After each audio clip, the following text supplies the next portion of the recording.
Xin chào các bạn. Sau đây Book for Successful Life xin mời các bạn lắng nghe phần tiếp theo của cuốn sách Đừng lựa chọn an nhàn khi còn trẻ. Book for Successful Life rất mong các bạn sẽ học hỏi được nhiều điều từ cuốn sách này và gặt hái thật nhiều thành công. Đừng quên nhấn like và đăng ký kênh để ủng hộ cho những người thực hiện có thêm nhiều động lực các bạn nhé. Phần 3. Điều khiến người khác chê cười không phải là ước mơ của bạn, mà là thực lực của bạn. Tôi thực sự thích câu nói, nếu chưa từng điên cuồng vì ước mơ của mình, bạn đã phụ thanh xuân mất rồi. Chỉ cần nỗ lực, bạn sẽ hiện thực được ước mơ của mình, trở thành anh hùng của chính mình, không để nỗi hối hận dày vò suốt cuộc đời. Nhân khi còn trẻ hãy phấn đấu vì ước mơ. Khi đang học năm thứ 2 đại học, em họ tôi xin ứng tuyển vào một công ty nước ngoài. Với kết quả học tập xuất sắc và khả năng của mình, cậu ấy hoàn toàn có thể xin vào những công ty tốt nhất. Sở dĩ cậu ấy lựa chọn công ty kia bởi ở đó có vài nghiệp vụ đòi hỏi phải làm việc trực tiếp với một số nước châu Phi. Mùa hè năm ngoái, khi nghe tin văn phòng đại diện của công ty ở Kenya điều chỉnh nhân sự, cậu ấy lập tức viết đơn xin công ty điều động sang đó. Các đồng nghiệp khác đều xin sang Âu, Mỹ. Vị trí công tác khuyết thiếu ở các nước châu Phi còn rất nhiều. Thế nên đơn xin của em họ tôi nhanh chóng được duyệt. Sang Kenya công tác cũng có nghĩa là sẽ rất lâu nữa cậu ấy mới về nhà, lại còn bỏ lỡ cơ hội được sang Âu, Mỹ, khiến cậu tôi rất tức giận.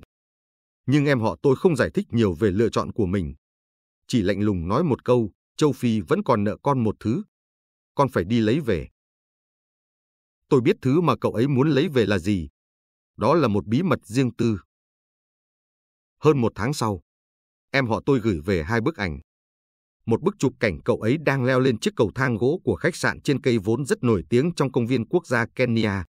Ở phía xa xa là mấy chú sư tử đang phủ phục trong bụi cỏ, nhìn chằm chằm bầy linh dương uống nước bên bờ suối gần đó.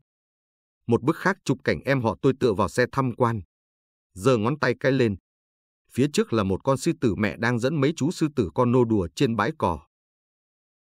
Cậu tôi lật đi lật lại 2 bức ảnh đó, trầm ngâm không nói, đôi mắt nhàn nhạt ánh sáng. Cậu không sao chứ? Tôi hỏi.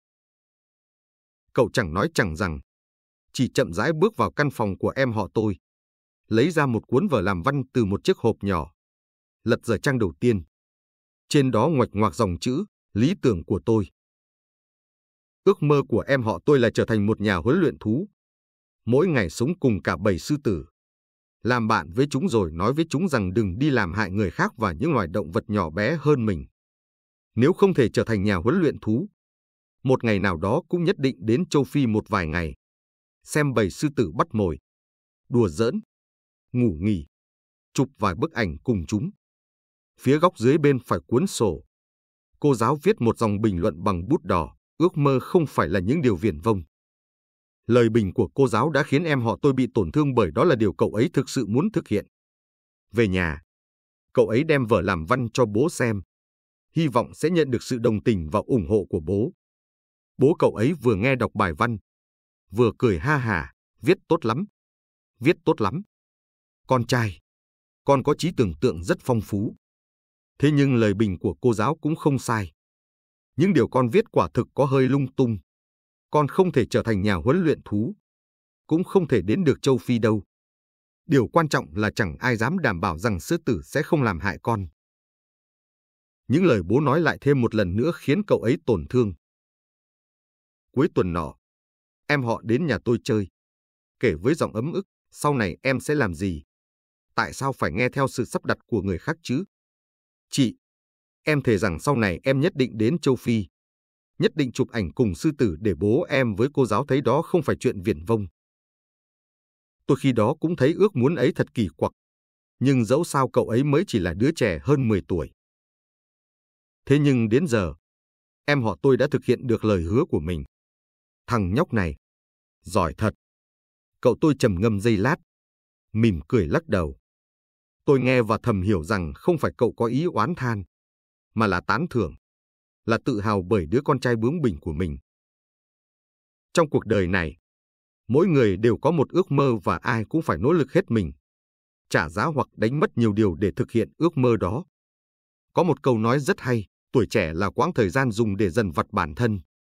Tôi thì nghĩ rằng tuổi trẻ là quãng thời gian dùng để thực hiện ước mơ. Bạn thử nghĩ xem, khi tuổi còn trẻ mà không thực hiện, đến khi già rồi, mắt mờ chân chậm mới bươn chải thì đúng là lực bất tòng tâm. Nếu không chịu phấn đấu vì ước mơ của mình, vậy chẳng phải sống uống một đời ư?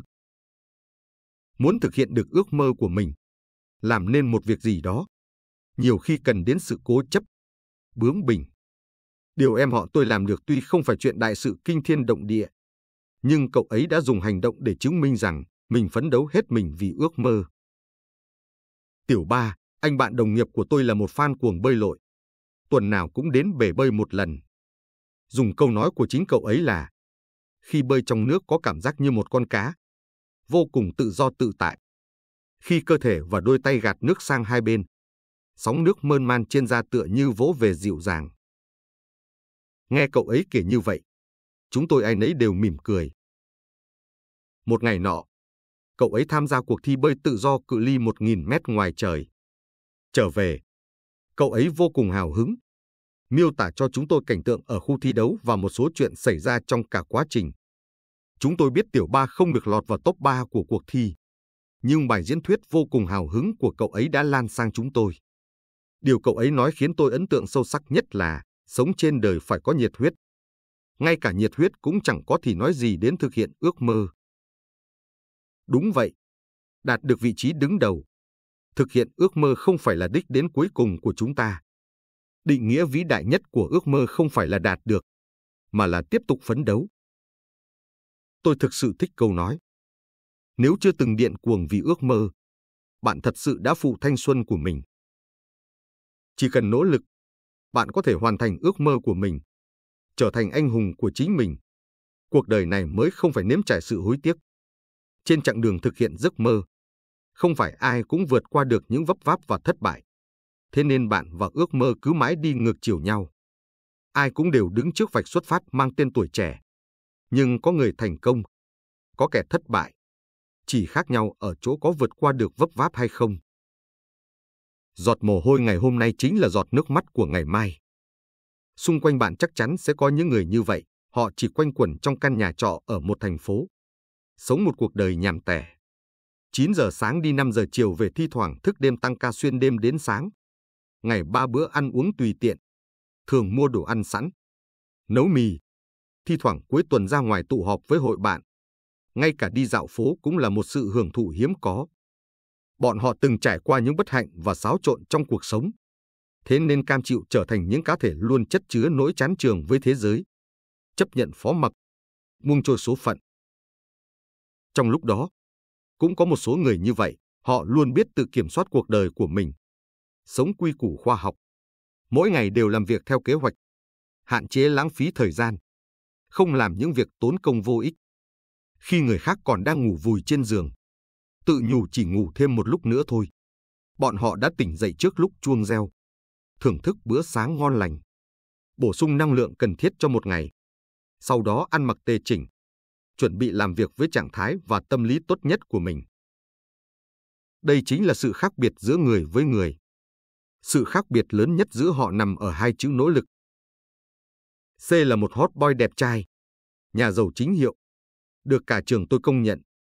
Cậu ấy cao 1m80, dáng vẻ tuấn tú. Rất biết cách giao tiếp với mọi người. Là đối tượng theo đuổi của không ít cô gái. Hot boy đẹp trai nhà giàu đã được coi là hoàn hảo rồi. Ai ngờ cậu ấy còn học siêu giỏi. Thường xuyên đạt được đủ thể loại giải thưởng và bằng khen từ các cuộc thi. Ngay cả thầy cô khó tính nhất cũng thường xuyên khen cậu ấy chín chắn. Biết lo liệu ổn thỏa mọi việc. Có phong thái trở thành lãnh đạo sau này. Những phẩm chất vượt trội của cậu ấy thực sự khiến đám nam sinh trạc tuổi phát ghen lên được. Nói theo các bạn trẻ hiện nay là rõ ràng có thể kiếm ăn nhờ nhan sắc, nhờ gia thế, nhưng lại cứ thích kiếm ăn bằng tài hoa của chính mình. Buổi tối hôm tổ chức tiệc tốt nghiệp, cậu ấy xuất hiện với tư cách người dẫn chương trình. Cầm micro nói, rất nhiều người hỏi tôi rằng tại sao phải nỗ lực như vậy. Thực ra là bởi tôi biết mình chẳng có tài năng thiên bẩm gì hơn người. Không muốn trải qua 4 năm học bằng thái độ tự trách bản thân. Chối bỏ chính mình kiểu mình chỉ được đến vậy thôi. Thế là tôi có được động lực. Năm đó, cậu ấy thi đỗ nghiên cứu sinh của một trường đại học truyền thông. Vài năm sau, cậu ấy bắt đầu liên tục xuất hiện trên sóng truyền hình địa phương. Thi thoảng đến dịp họp lớp, một số người nói với giọng ghen tị rằng, C ơi, cậu đúng là tốt số, nhà giàu lại còn đẹp trai nữa. Có người cũng cảm thấy bất bình thay cho C, nỗ lực thì mới có kết quả chứ. Gia thế có khủng đến mấy, nếu không nỗ lực cũng không thể làm nên trò trống gì. Sau này, theo lời kể của một số bạn học, tôi được biết ngay khi chưa tốt nghiệp nghiên cứu sinh, C thành lập một công ty truyền thông. Công việc làm ăn thuận buồm xuôi gió. Giờ đây nhà cửa, xế hộp đều đã có đủ. Khi tôi gặp lại cũng là lúc cậu ấy chuẩn bị kết hôn. Cậu ấy vận bộ com lê lịch lãm, mái tóc vuốt keo chỉnh tề, ánh mắt ánh lên vẻ cương nghị. Trải qua sự chui rèn của năm tháng nên ngũ quan và sắc mặt cũng toát lên vẻ phong trần, từng trải. Bà xã của cậu ấy có mái tóc dài mượt mà và một vóc dáng tuyệt vời. Khuôn mặt xinh đẹp, tựa như hợp thể của Từ Nhược Tuyên và Châu Huệ Mẫn. Bao nhiêu năm trôi qua, C vẫn là một người xuất sắc đến vậy. Thế giới này vốn hiện thực như vậy. Hiện thực đó thúc ép chúng ta khổ luyện, trở thành phiên bản tốt đẹp hơn của chính mình. Bạn của bố tôi có một cô con gái lớn hơn tôi 3 tuổi. Khi tôi học cấp 3, chị ấy đã ra nước ngoài du học. Bởi hai lớp chúng tôi có chung một thầy chủ nhiệm, nên tôi thường xuyên được nghe những chuyện liên quan đến chị ấy. Một ngày nọ, thầy chủ nhiệm đọc cho cả lớp nghe một bức thư do chị ấy gửi về. Trong đó chị ấy kể về cuộc sống và sự nghiệp đèn sách của mình. Cùng với đó là sự biết ơn đối với thầy cô. Khi thầy đọc xong những chữ cuối cùng thư gửi từ Cambridge, tôi giật mình kinh ngạc. Cambridge? Đó đúng là một ngôi trường trong mơ. Đối với một đứa học sinh bình thường như tôi, Cambridge quả là xa vời. Sau khi về nhà, tôi có hỏi bố tin tức về chị ấy. Bố tôi cũng hết lời khen ngợi, một cô bé mà có thể giỏi giang đến vậy. Hẳn là không dễ dàng gì. Vài năm sau, trong một lần tụ họp cùng gia đình, tôi được gặp chị ấy. Cả hai cùng trò chuyện say sưa. Trong đó chị ấy nói một câu mà tới giờ tôi vẫn nhớ, muốn sống một cuộc đời theo ý mình thì rất nhiều việc giống như đi du lịch vậy. Khi em quyết định xuất phát thì thực ra điều khó khăn nhất đã được giải quyết rồi. Còn nhớ có lần tôi đọc được một bài viết trên mạng kể về một cô gái lần đầu tiên ra nước ngoài. Cuộc sống du học không hề thuận lợi như trong tưởng tượng. Trở ngại ngôn ngữ, thói quen ăn uống khác biệt. Nhất thời nổi hứng, cô gái liền đi làm thêm. Nhưng vì quá mệt nên lại xin nghỉ. Một ngày nọ, qua trang kết bạn cô ấy gặp được Leo, một chàng trai Úc chính hiệu, tính tình thân thiện, năng lực làm việc rất ổn. Điều đáng ngưỡng mộ nhất là kết quả học tập luôn nằm trong top đầu. Sau khi làm quen, cô gái bắt đầu kể về cuộc sống của mình với Leo. Cuối cùng lại thành ra kể khổ. Đợi cho cô ấy nói xong, Leo nhẹ nhàng đáp, đến giờ tôi vẫn chưa biết dùng iPhone. Thứ mà ở đất nước các bạn có thể bắt gặp ở mọi nơi. Học phí của tôi phải rất vất vả mới kiếm được. Còn bạn thì tuy phải xa nhà nhưng cha mẹ vẫn luôn âm thầm hỗ trợ. Mỗi ngày bạn chỉ làm chút việc còn con như vậy. Sao có thể kêu ca mệt mỏi chứ? Những người mệt mỏi hơn bạn còn chẳng nói gì. Những người tài giỏi hơn bạn đều nỗ lực hơn bạn. Vậy bạn có gì mà phải than ngắn thở dài nhỉ? Cuối cùng, anh ấy buông một câu lạnh lùng, hoặc là bạn về nước, hoặc ở lại phấn đấu. Đọc xong đoạn chat này, cô gái giật mình sửng sốt. Thì ra trước nay cô mới chỉ nhìn thấy những điều mà họ đạt được, chứ không hề biết họ đã đi qua con đường như thế nào. Càng không biết đến sự kiên trì và những khó khăn của họ. Đúng vậy, ở những nơi mà chúng ta chưa được nhìn thấy, có biết bao người đang nỗ lực âm thầm. Cho dù chậm chạp nhưng chưa từng thốt ra hai chữ bỏ cuộc. Càng không bao giờ than trách một lời. Thực tế là dưới vẻ ngoài lộng lẫy, đẹp đẽ của những nhân vật ưu tú ấy là biết bao nỗi vất vả và nỗ lực. Khi bạn oán trách, muốn lùi bước hoặc từ bỏ thì xin chớ quên rằng, khi mới ngoài 20, ngoại trừ tuổi thanh xuân vốn rất ngắn ngủi ra, chúng ta chẳng còn gì cả. Nhưng sự nỗ lực khi tuổi còn trẻ có thể quyết định trong tương lai bạn sẽ là người như thế nào. Thử nghĩ xem, một đời người có thể đi được mấy nơi mà mình muốn, có thể nhìn thấy bao nhiêu cảnh tượng khó quên, có thể đọc được bao nhiêu cuốn sách làm thay đổi cả cuộc đời mình. Điều chúng ta có thể làm được chính là tiếp tục tiến bước, và chỉ có thể tiếp tục tiến bước mà thôi. Có một câu châm ngôn rất hay, khi một người đã không buồn cố gắng mà người khác cứ muốn giúp một tay, ắt sẽ chẳng tìm thấy tay anh ta ở đâu. Chỉ khi đã nỗ lực rồi, chúng ta mới có được nền tảng để ấp ôm thêm nhiều khát vọng lớn hơn, và khi đó mới có đủ khả năng để đối mặt với thế giới lạnh lùng, vô tình này. Đặc biệt là khi vừa không có nhan sắc để kiếm ăn, cũng chẳng được dựa dẫm vào cha mẹ. Điều duy nhất chúng ta có thể làm là nỗ lực và nỗ lực hơn nữa. Nhất định phải ghi nhớ, đừng sống an nhàn trong những năm tháng cần sự vất vả. Sau này, chúng ta có rơi lệ thì đó cũng là giọt nước mắt cảm động, hân hoan, là giọt nước mắt của sự thơ ngây, non nốt trên con đường đi đến trưởng thành. Tự tin. Mơ hồ, bởi tài hoa không giữ nổi mơ ước. Có lẽ bạn đã từng có quãng thời gian phải ngồi lì trong văn phòng từ 9 giờ sáng đến 5 giờ chiều. Ngày ngày cắn răng hạ quyết tâm rằng, cứ đợi đấy, mình nhất định sẽ rời khỏi nơi này trong tư thế ngẩng cao đầu. Giờ đây nhìn lại, bạn vẫn nguyên bộ dạng đó. Sự ngạo nghễ của bạn đi đâu mất rồi? Có lẽ bạn từng cho rằng mình không thích hợp sống trong một thế giới vật lộn vì cơm áo gạo tiền. Khát vọng tìm kiếm một nơi thôn dã nông nhàn. Sống một kiếp không tranh chấp với đời. Ai nói gì đều chẳng thèm để tâm. Nhìn lại bạn của ngày hôm nay. Sự phóng túng, thoát tục khi xưa đâu rồi? Chỉ có gai góc tua tủa quanh người. Hẳn thế giới này đã gây cho bạn không ít tổn thương phải không? Có lẽ, đừng vẩn vơ hồi tưởng những năm tháng nước chảy mây trôi khi xưa nữa. Những hồi ức đó màu sắc vốn dĩ của chúng đã mờ nhòa rồi. Bởi bạn không sống xứng đáng với những ước mơ ban đầu đó. Tôi có dịp quen với Phi Phi, một cô gái làm biên tập viên của một tạp chí. Cô ấy đã làm ở tạp chí này được 3 năm, thi thoảng vẫn bị sếp trên khiển trách. Mỗi lần như vậy, cô ấy lại càu nhàu, nếu mắng thêm lần nữa, chắc chắn tớ sẽ nghỉ việc. Một năm trôi qua, Phi Phi vẫn chẳng có gì thay đổi, thi thoảng mắc lỗi rồi bị mắng mỏ. Khi tôi cười và hỏi rằng sao vẫn chưa nghỉ việc, cô ấy chỉ cười hì hì đáp, cơ hội mà đến là tớ lập tức chuồn ngay.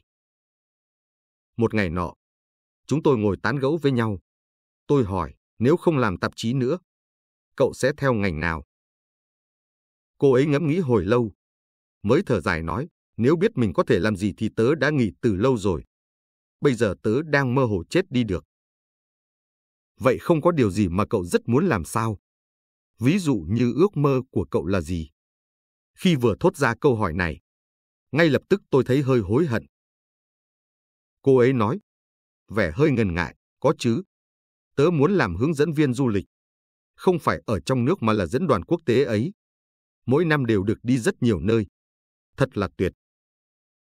Hay ho phết đấy. Tại sao không làm thử xem? Cô ấy lại bĩu môi nói, hai. Cậu không biết đấy thôi. Ngay cả tiếng Anh bậc 6 tớ thi còn chẳng đỗ. Huống hồ là những ngoại ngữ khác. Tôi bật cười gật gù. Đúng vậy. Ước mơ ấy nghe có vẻ rất hay ho. Nhưng đến khi thực hiện thì quả thực đầy khó khăn. Tôi hỏi tiếp, tại sao cuối cùng cậu lại chọn làm biên tập? Cô ấy bỗng giật mình nói, tớ vốn học chuyên ngành ngữ văn, nhưng không muốn làm cô giáo hay thi làm viên chức nhà nước. So đi tính lại, vẫn thấy nghề biên tập hợp với tớ hơn cả. Lúc đầu chỉ coi tạp chí này là thời kỳ quá độ thôi. Vừa làm vừa lấy kinh nghiệm. Đợi đến khi có cơ hội sẽ nhảy sang một nhà xuất bản nào đó thật oách. Ai dè mấy năm trôi qua, chẳng những không tiến bộ mà ngược lại, tớ còn chẳng giỏi bằng đám thực tập sinh mới vào. Tuy là nhân viên lão làng nhưng suốt ngày hết bị ăn mắng lại bị phê bình vì những chuyện còn con, vặt vãnh. Cậu nghĩ xem, tớ còn có thể làm gì được chứ? Mơ hồ chết đi được. Gần đây, cô ấy đổi status trên trang cá nhân, mơ hồ chết đi được. Thế nào là hãy sống ở hiện tại kia chứ? Nếu ngay cả bản thân nên làm gì cũng không biết, làm sao biết được sự kiên trì hiện tại là đúng đắn? Thực lòng mà nói, tôi đọc đi đọc lại câu status này rất nhiều lần, thậm chí còn cảm thấy đau lòng. Từng có thời điểm tôi cũng cảm thấy mơ hồ với công việc, cũng do dự, cũng hoài nghi những việc mình làm. Nhưng rất nhanh, tôi đã vượt qua giai đoạn đó, bởi tôi biết rằng mơ hồ là trạng thái thường gặp trong cuộc sống. Hơn nữa chúng ta chỉ mơ hồ khi bản thân lực bất tòng tâm. Nói thẳng ra là bởi tài năng của chúng ta không theo kịp ước mơ của chúng ta mà thôi. Nếu chúng ta có đủ nền tảng, có đủ năng lực, có đủ sự kiên trì, hà cớ gì lại cảm thấy mơ hồ? Hà cớ gì lại lâm vào tình trạng muốn nghỉ việc mà không dám nghỉ việc? Nếu dừng chân ở trạng thái tĩnh lặng, ngày ngày trôi qua trong tâm trạng ai oán và chán ngán, chẳng thà hãy làm gì đó để vực dậy bản thân, nâng cấp tài năng hơn nữa, chạy nhanh hơn nữa, bước chân vững chắc hơn nữa trên con đường hướng tới ước mơ. Nếu năng lực có hạn, tài năng cũng không đủ để thực hiện ước mơ, thì hãy hấp thụ những kinh nghiệm, bài học từ mỗi lần vấp ngã và thất bại. Nếu không thể trở thành một con báo, thì trở thành một chú nai đốm cao quý, xinh đẹp, chí ít cũng được mọi người quý mến. Phi Phi lại không hiểu được đạo lý này. Khi công việc không thuận lợi, ngoài việc lên mạng than thở với mọi người về những bất mãn, ức chế của mình, cô ấy chẳng hề có ý muốn thay đổi hiện trạng. Dần dần, tôi mới hiểu được tại sao Phi Phi thường xuyên bị cấp trên trách móc vì những chuyện nhỏ như con thỏ. Càng hiểu được nguyên nhân tại sao cô ấy luôn nói rằng mình cảm thấy mơ hồ. Thực ra là không phải cô ấy bị cấp trên và người khác phủ định, mà cô ấy tự phủ định chính mình. Nếu đã đặt ra mục tiêu sự nghiệp là trở thành một biên tập viên giỏi, thì cô ấy phải khởi đầu từng chút một, nghiêm khắc chỉnh đốn bản thân. Trong công việc, nếu cứ làm theo kiểu tùy hứng, không đến đầu đến đuôi thì chưa nói tới tác giả, mà ngay cả cấp trên và đồng nghiệp cũng sẽ không thể dung túng bạn. Đến lúc đó, cho dù bạn không xin nghỉ việc, cấp trên cũng sẽ nói lời tạm biệt. Tôi từng cho rằng, sở dĩ một số người cảm thấy mơ hồ là bởi họ chẳng có ước mơ. Sau này tôi mới hiểu rằng, mỗi người đều có ước mơ của riêng mình. Ước mơ đó có thể lớn lao, có thể giản đơn. Tài năng cũng vậy, có thể to tát, cũng có thể bình thường. Người có tài năng thiên bẩm thì ngay cả khi ăn cũng có thể ngộ ra những điều hàm chiết. Còn người có tài năng bình thường thì chỉ có thể tiến bộ từng chút một bằng mồ hôi, công sức và lao động miệt mài. Và những người tiến bộ mỗi ngày từng chút một sẽ không bao giờ nói rằng bản thân cảm thấy mơ hồ. Thay vì cứ mãi mơ hồ, hãy làm thật tốt, thật tỉ mỉ công việc hiện tại của bản thân. Như vậy năng lực của bạn mới có thể dần dần tiến bộ. Phương pháp tốt nhất để khắc phục sự mơ hồ là hãy nắm bắt cuộc sống hiện tại, vững bước tiến về phía trước, nỗ lực để bản thân làm ngày càng tốt hơn. Thiết nghĩ, nếu Phi Phi có thể xử lý một cách nghiêm túc mỗi bản thảo thì cho dù khởi điểm của cô ấy có thấp đến mấy chăng nữa, chỉ cần qua vài năm cũng đủ để cô ấy có được một sự chuyển biến tuyệt vời. Chứ không giống như hiện tại cả ngày chỉ biết than vãn công việc o ép, cuộc sống gian nan. Thực lực rực sáng ước mơ. Ca khúc Love Yourself của danh ca Mỹ Eminem có một đoạn ca từ rất hay, nhìn xem. Nếu bạn có một cơ hội để hoàn thành ước mơ, để có được mọi điều mình mong muốn, ngay giây phút này đây, bạn sẽ nắm bắt nó, hay để nó trôi đi. Lời gốc, lúc If you had one shot or one opportunity, to say everything you ever wanted, one moment, would you capture it, or just let it slip? Tôi nghĩ ai cũng muốn lựa chọn nắm bắt. Nhưng mà, đúng vậy, có rất nhiều nhưng mà ở đây. Ví như, tôi không có thời gian. Công việc của tôi rất bận.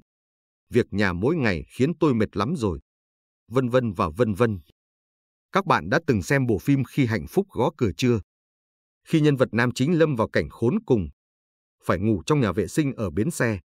Trong túi anh ta chỉ còn $20. Dẫu vậy anh ta chưa từng từ bỏ.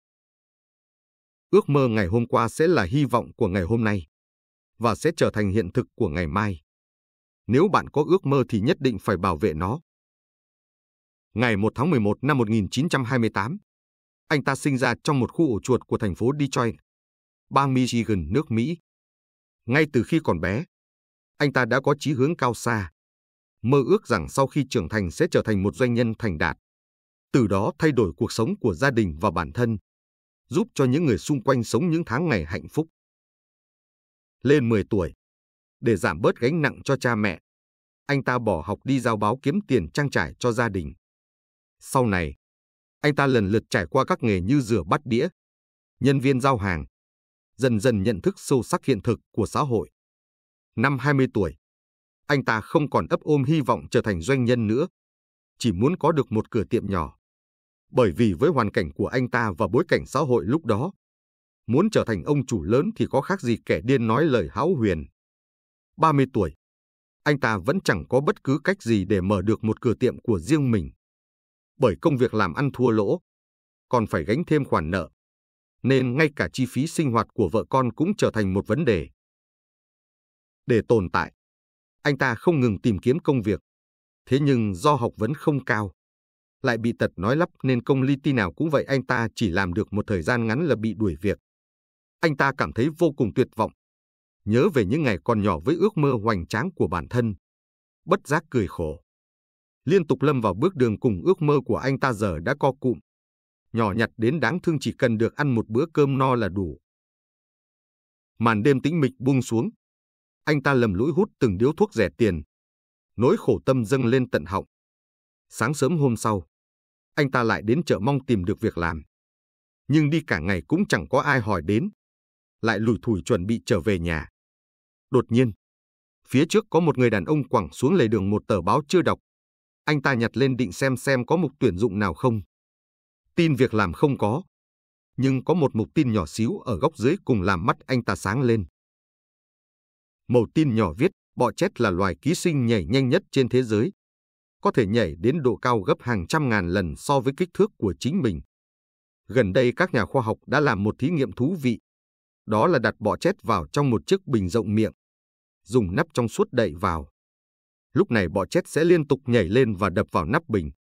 Sau một thời gian, bọ chét vẫn tiếp tục nhảy, nhưng không còn đủ cao để đập vào nắp bình nữa. Lý do rất đơn giản. Chúng đã tự điều tiết một cách không tự giác để không nhảy đến độ cao khiến chúng bị đập vào nắp bình. Đọc xong những dòng này, cảm xúc của anh ta vô cùng lẫn lộn. Đột nhiên phát hiện ra mình chẳng khác nào những con bò chết ấy. Và những thất bại, vấp váp trong cuộc sống chính là nắp bình. Thu Ô ban đầu ước mơ nhảy thật cao. Sau 5 lần 7 lượt thất bại, bất đắc dĩ tự giảm dần độ cao của mục tiêu. Đến nỗi cuối cùng chỉ quen sống ở nơi thấp kém. Dần dần không còn mong muốn theo đuổi điều gì cao xa nữa. Anh ta chợt ngộ ra rằng, chúng ta không thành công là bởi sau khi 5 lần 7 lượt vấp phải thất bại, chúng ta đã đánh mất khát khao và động lực để theo đuổi thành công. Kể từ đó, anh ta quyết định thay đổi bản thân, tìm lại ước mơ và mục tiêu của chính mình. Không lâu sau, anh ta được nhận vào làm nhân viên sale của một công ty xe hơi. Ngày đầu tiên đi làm, anh ta bảo vợ mình thêu dòng chữ dẫn đầu lên trên ngực áo. Nhiều năm trôi qua, trước ngực của người đàn ông ấy vẫn lưu giữ hàng chữ dẫn đầu. Chỉ có điều hàng chữ được thêu bằng chỉ thường đã được thay bằng sợi chỉ làm từ vàng nguyên chất. Ông chính là bậc thầy ngành sale Joe Girard. Ông là nhân viên bán hàng thành công nhất thế giới được ghi vào kỷ lục Guinness.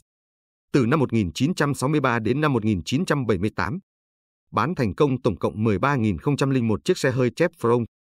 Liên tục trong 12 năm liền, bình quân mỗi ngày ông bán được 6 chiếc xe, cho đến nay vẫn chưa ai phá vỡ được kỷ lục này. 12 năm liên tiếp ông ở ngôi vị nhân viên bán hàng số 1 và được mệnh danh là nhân viên bán hàng vĩ đại nhất thế giới. Nếu ước mơ là đỉnh núi, vậy thì cuộc sống lý tưởng chính là bầu trời rộng lớn bao la phía sau đỉnh núi đó. Những người đang chậm chậm bươn trải trong đại dương của cuộc sống thường không dám quyết tâm vươn tay vùng vẫy để thực sự theo đuổi ước mơ của mình. Những va vấp nhỏ nhặt đã mài mòn tuổi thanh xuân, lòng nhiệt tình và ước mơ của họ. Chỉ còn sót lại sự tầm thường. Cuộc đời ngắn ngủi như vậy, há có thể sống một cách vô vị. Nếu đã không cam tâm sống một cuộc đời tầm thường, vậy thì hãy tìm lại ước mơ, phấn đấu vì ước mơ. Để tìm lại mơ ước, chúng ta sẽ phải đào sâu chính mình, không ngừng hành động để rút ngắn khoảng cách với mục tiêu. Đây là bài học mà chúng ta phải kiên trì làm mỗi ngày, đi cho đến trọn sinh mệnh. Trước khi vút bay, phải chuẩn bị sẵn một đôi cánh. Có câu nói rằng, chưa tham gia một cuộc chiến mà chưa có sự chuẩn bị. Nghĩa là nếu chưa chuẩn bị được vũ khí, làm sao bạn có thể thành công chứ? Có thể bạn sẽ nói rằng tôi sẽ tiếp tục chờ đợi. Đến khi có cơ hội, tôi sẽ chuẩn bị. Nhưng khi cơ hội đã đến mà bạn mới dục dịch chuẩn bị, vậy chẳng phải đã muộn rồi sao? Vạn sự đều đã chuẩn bị sẵn. Chỉ còn đợi gió đông thổi đến là câu chuyện huyền sử thuyền cỏ mượn tên trong Tam Quốc diễn nghĩa. Trong thực tế cuộc sống cũng vậy. Khi vạn sự đã chuẩn bị xong xuôi, chúng ta mới có thể xuất phát, mới có thể dung chờ đợi gió đông đến. Phương Tây có câu ngạn ngữ, waiting for life is waiting for diện, chờ đợi cuộc sống chính là chờ đợi cái chết. Có một thanh niên trẻ đang theo học thạc sĩ chuyên ngành khoa học kỹ thuật. Năm 28 tuổi, anh ta quen một người bạn mở một tiệm rửa xe 4S. Qua lại vài lần, thanh niên kia phát hiện ra rằng nghề rửa xe này có thể kiếm được bộn tiền. Thế là anh ta bắt đầu vận dụng toàn bộ tài năng của mình trong lĩnh vực cơ khí, tìm đọc rất nhiều tài liệu, lại đi tham khảo, tìm kiếm một số thiết bị rửa xe hiện có trên thị trường. Cuối cùng cũng chế tạo ra được loại máy rửa xe kiểu phun sương di động. Anh ta vô cùng tự hào với thành quả của mình, không uổng công vất vả, cố gắng bấy lâu. Tiếp sau đó, anh ta mở một trang web, đọc vài cuốn sách liên quan đến tiếp thị online và tìm kiếm đối tác, lập ra một kế hoạch quảng cáo và tiếp thị qua điện thoại. Một thời gian sau, anh ta tìm được một căn nhà 2 phòng ngủ 1 phòng khách, mua vài chiếc máy tính để bàn, vài chiếc điện thoại, rồi tuyển một số học sinh để bắt đầu con đường lập nghiệp của mình. Lúc mới đầu, khi được giới thiệu về một thứ kỳ lạ như vậy, mọi người đều lắc đầu từ chối. Vài tháng trôi qua, anh ta vẫn chẳng bán được chiếc máy nào. Đáng lo hơn cả là anh ta bắt đầu phải vay mượn để sống qua ngày và trả lương cho nhân viên. Những người thân trong gia đình không thể nào hiểu được hành động của anh ta. Tại sao một thạc sĩ như anh ta lại phải đâm đầu theo nghiệp này? Tại sao không đi tìm một công việc ổn định? Trải qua mấy năm dài đằng đẵng đầy phiền muộn và âu lo, anh ta đã có được những hiểu biết sâu hơn về thị trường máy rửa xe phun sương. Từ đó không ngừng cải tiến máy móc của mình, còn quen biết được không ít những người bạn đồng chí hướng. Với sự nhiệt tình, lòng kiên trì tột cùng và sự quyết tâm không sợ thất bại, sự nghiệp của anh ta đã cất cánh. Đối với những người trẻ tuổi, đôi cánh chính là những nỗi khổ đã từng nếm trải, sự nghi ngờ đã từng bủa vây. Cùng với dòng chảy của thời gian, đôi cánh của chúng ta cũng trở nên ngày một cứng cỏi. Nhờ vậy mà việc cất cánh bay cao không còn là điều khó khăn nữa. Passion. Trong cuộc sống, chúng ta không nên lúc nào cũng nghĩ rằng chỉ khi mọi điều kiện ở các phương diện đều đã đủ đầy thì mới có thể thực hiện được ước mơ bay cao bay xa. Sự thực là thường khi cơ hội tìm đến, bạn sẽ chẳng thể bay lên được, bởi vì đôi cánh của bạn vẫn chưa đủ cứng cáp. Trên thế giới này, có rất nhiều câu chuyện tương tự như vậy. Nếu muốn bay lên, chúng ta phải kinh qua rất nhiều khổ đau, trăn trở. Nếu muốn theo đuổi ước mơ, chúng ta phải có được một đôi cánh vững vàng. Giống như khi ấu trùng hóa bướm. Khi chưa hóa thân được thành bươm bướm, chú sâu sẽ phải trải qua muôn vàn gian khổ, phải chịu đựng sự cô đơn, buồn tẻ trong lớp vỏ dày, cũng phải chịu đựng nỗi đớn đau. Đến khi đã chuẩn bị xong xuôi, nó sẽ phá vỡ lớp vỏ dày kia, sải cánh bay vào không trung làm nên một khung cảnh tuyệt đẹp trên thế gian này. Có thể ai đó sẽ nói rằng, cuộc sống của tôi chẳng chút ưu phiền, gia cảnh giàu có, hà tất phải chịu đựng nỗi đau đớn để thoát xác thành bướm. Một người phải dựa vào đôi cánh của người khác thì cũng giống như chú rùa phó mặc cho chim ưng tha mình đi du ngoạn thế giới vậy. Chỉ cần đôi chút bất cần liền rơi xuống đất tan xương nát thịt. Nếu phải chịu đựng sự gò ép như vậy, tại sao không dùng đôi cánh của riêng mình, bay đến bất cứ phương trời nào? Ước mơ của chúng ta luôn cần một đôi cánh vững vàng nâng đỡ. Đôi cánh đó tên là độc lập, kiên cường, thực lực, nhẫn nại và kiên trì. Hãy nhìn lại xem bản thân đã có một đôi cánh như thế hay chưa. Nếu chưa có thì lập tức chuẩn bị mau, bạn nhé. Tuổi trẻ mải miết trội, chắc chắn không đợi người. Ước mơ không phải giấc mơ, cũng không chỉ đơn thuần là suy nghĩ. Đối với những ước mơ không thể thực hiện được, đa phần chúng ta đều đổ tại hiện thực quá tàn nhẫn. Có quá nhiều điều có thể và không thể dự liệu trói buộc chúng ta. Năm 18 tuổi khi bắt đầu lên đại học, nếu ai đó hỏi ước mơ của bạn là gì, bạn nói rằng muốn du lịch thế giới. Năm 22 tuổi, rời giảng đường đại học, bạn lại bảo rằng đợi tìm được công việc rồi tính. Đến năm 26 tuổi, khi công việc đã ổn định, bạn lại nói rằng đợi mua được nhà rồi tính. Năm 30 tuổi, đầy đủ cả nhà lẫn xe, bạn lại bảo rằng đợi kết hôn rồi đi du lịch trong mật cả thể. 35 tuổi, sinh con đẻ cái, bạn nói đợi con cứng cáp rồi mới đi. Cứ thế đến cuối đời, bạn chẳng đi được đâu cả. Bởi những lo toan đời thường thế này thế kia, ước mơ của bạn mãi chẳng được thực hiện. Bạn đổ lỗi cho cuộc sống khắc nghiệt, tàn nhẫn. Kỳ thực, nguyên nhân chủ yếu nằm ở việc bạn không có động lực. Bạn biết không, trên thế giới này, thứ duy nhất chúng ta có thể làm chủ được chính là sự kiểm soát đối với bản thân. Chỉ cần bạn muốn đi đâu đó, thì bất cứ lúc nào cũng có thể hành động. Một khoảng thời gian hồi đại học, tôi rất thích nghe ca khúc chủ đề trong vở kịch Vườn Hoa Đào Tình Đơn Phương. Trong đó có câu hãy cho em nhìn về phía anh. Trong giấc mộng mỗi đêm em luôn nhìn về phía anh. Sau này trên mạng xã hội, có lần tôi thấy ai đó đổi câu nói đó thành ước mơ ơi, hãy cho tôi nhìn về phía bạn. Trong giấc mộng mỗi đêm, tôi luôn nhìn về phía bạn. Nhìn rồi, tôi phải tiếp tục bước về phía bạn.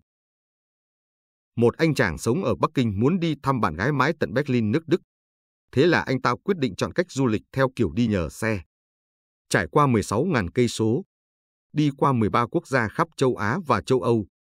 Trên hành trình tuy có gặp một số vấn đề, nhưng anh ta cũng nhận được sự giúp đỡ của rất nhiều người lạ. Cuối cùng ngay trên quảng trường Berlin, anh ta tình cờ gặp lại bạn gái mình. Phút chốc sững sờ, cả hai ôm chầm lấy nhau. Chuyến hành trình vô cùng đặc biệt này không chỉ được làm thành phim ngắn rồi phát đi phát lại trên kênh du lịch quốc gia, mà còn được xuất bản thành cuốn sách bắt xe tới Berlin. Rất nhiều người cảm thấy khâm phục sự nhẫn nại và nghị lực của chàng trai, cảm khái sự vĩ đại của tình yêu. Chàng trai ấy chỉ đơn giản nói rằng, có một số việc nếu không làm ngay bây giờ, bạn sẽ chẳng bao giờ làm được. Thế mới nói, khi bạn trầm trồ tại sao họa sĩ có thể vẽ được bức tranh đẹp như vậy, khi bạn cảm khái tại sao nhà văn lại sáng tác được một tác phẩm làm độc giả cảm động đến rơi nước mắt, khi bạn thán phục tại sao những nhân vật xuất chúng giỏi giang như thế, tôi chỉ muốn nói rằng, hãy thử một lần tắt máy tính đi, đặt điện thoại xuống, không chat Messenger, không chơi điện tử, không lên Facebook, không vào Zalo, cầm giấy bút hay một cuốn sách lên rồi viết một cách nghiêm túc, đọc một cách nghiêm túc. Nếu ngay cả chuyện nhỏ như vậy cũng không làm được, bạn còn có thể nói gì về ước mơ?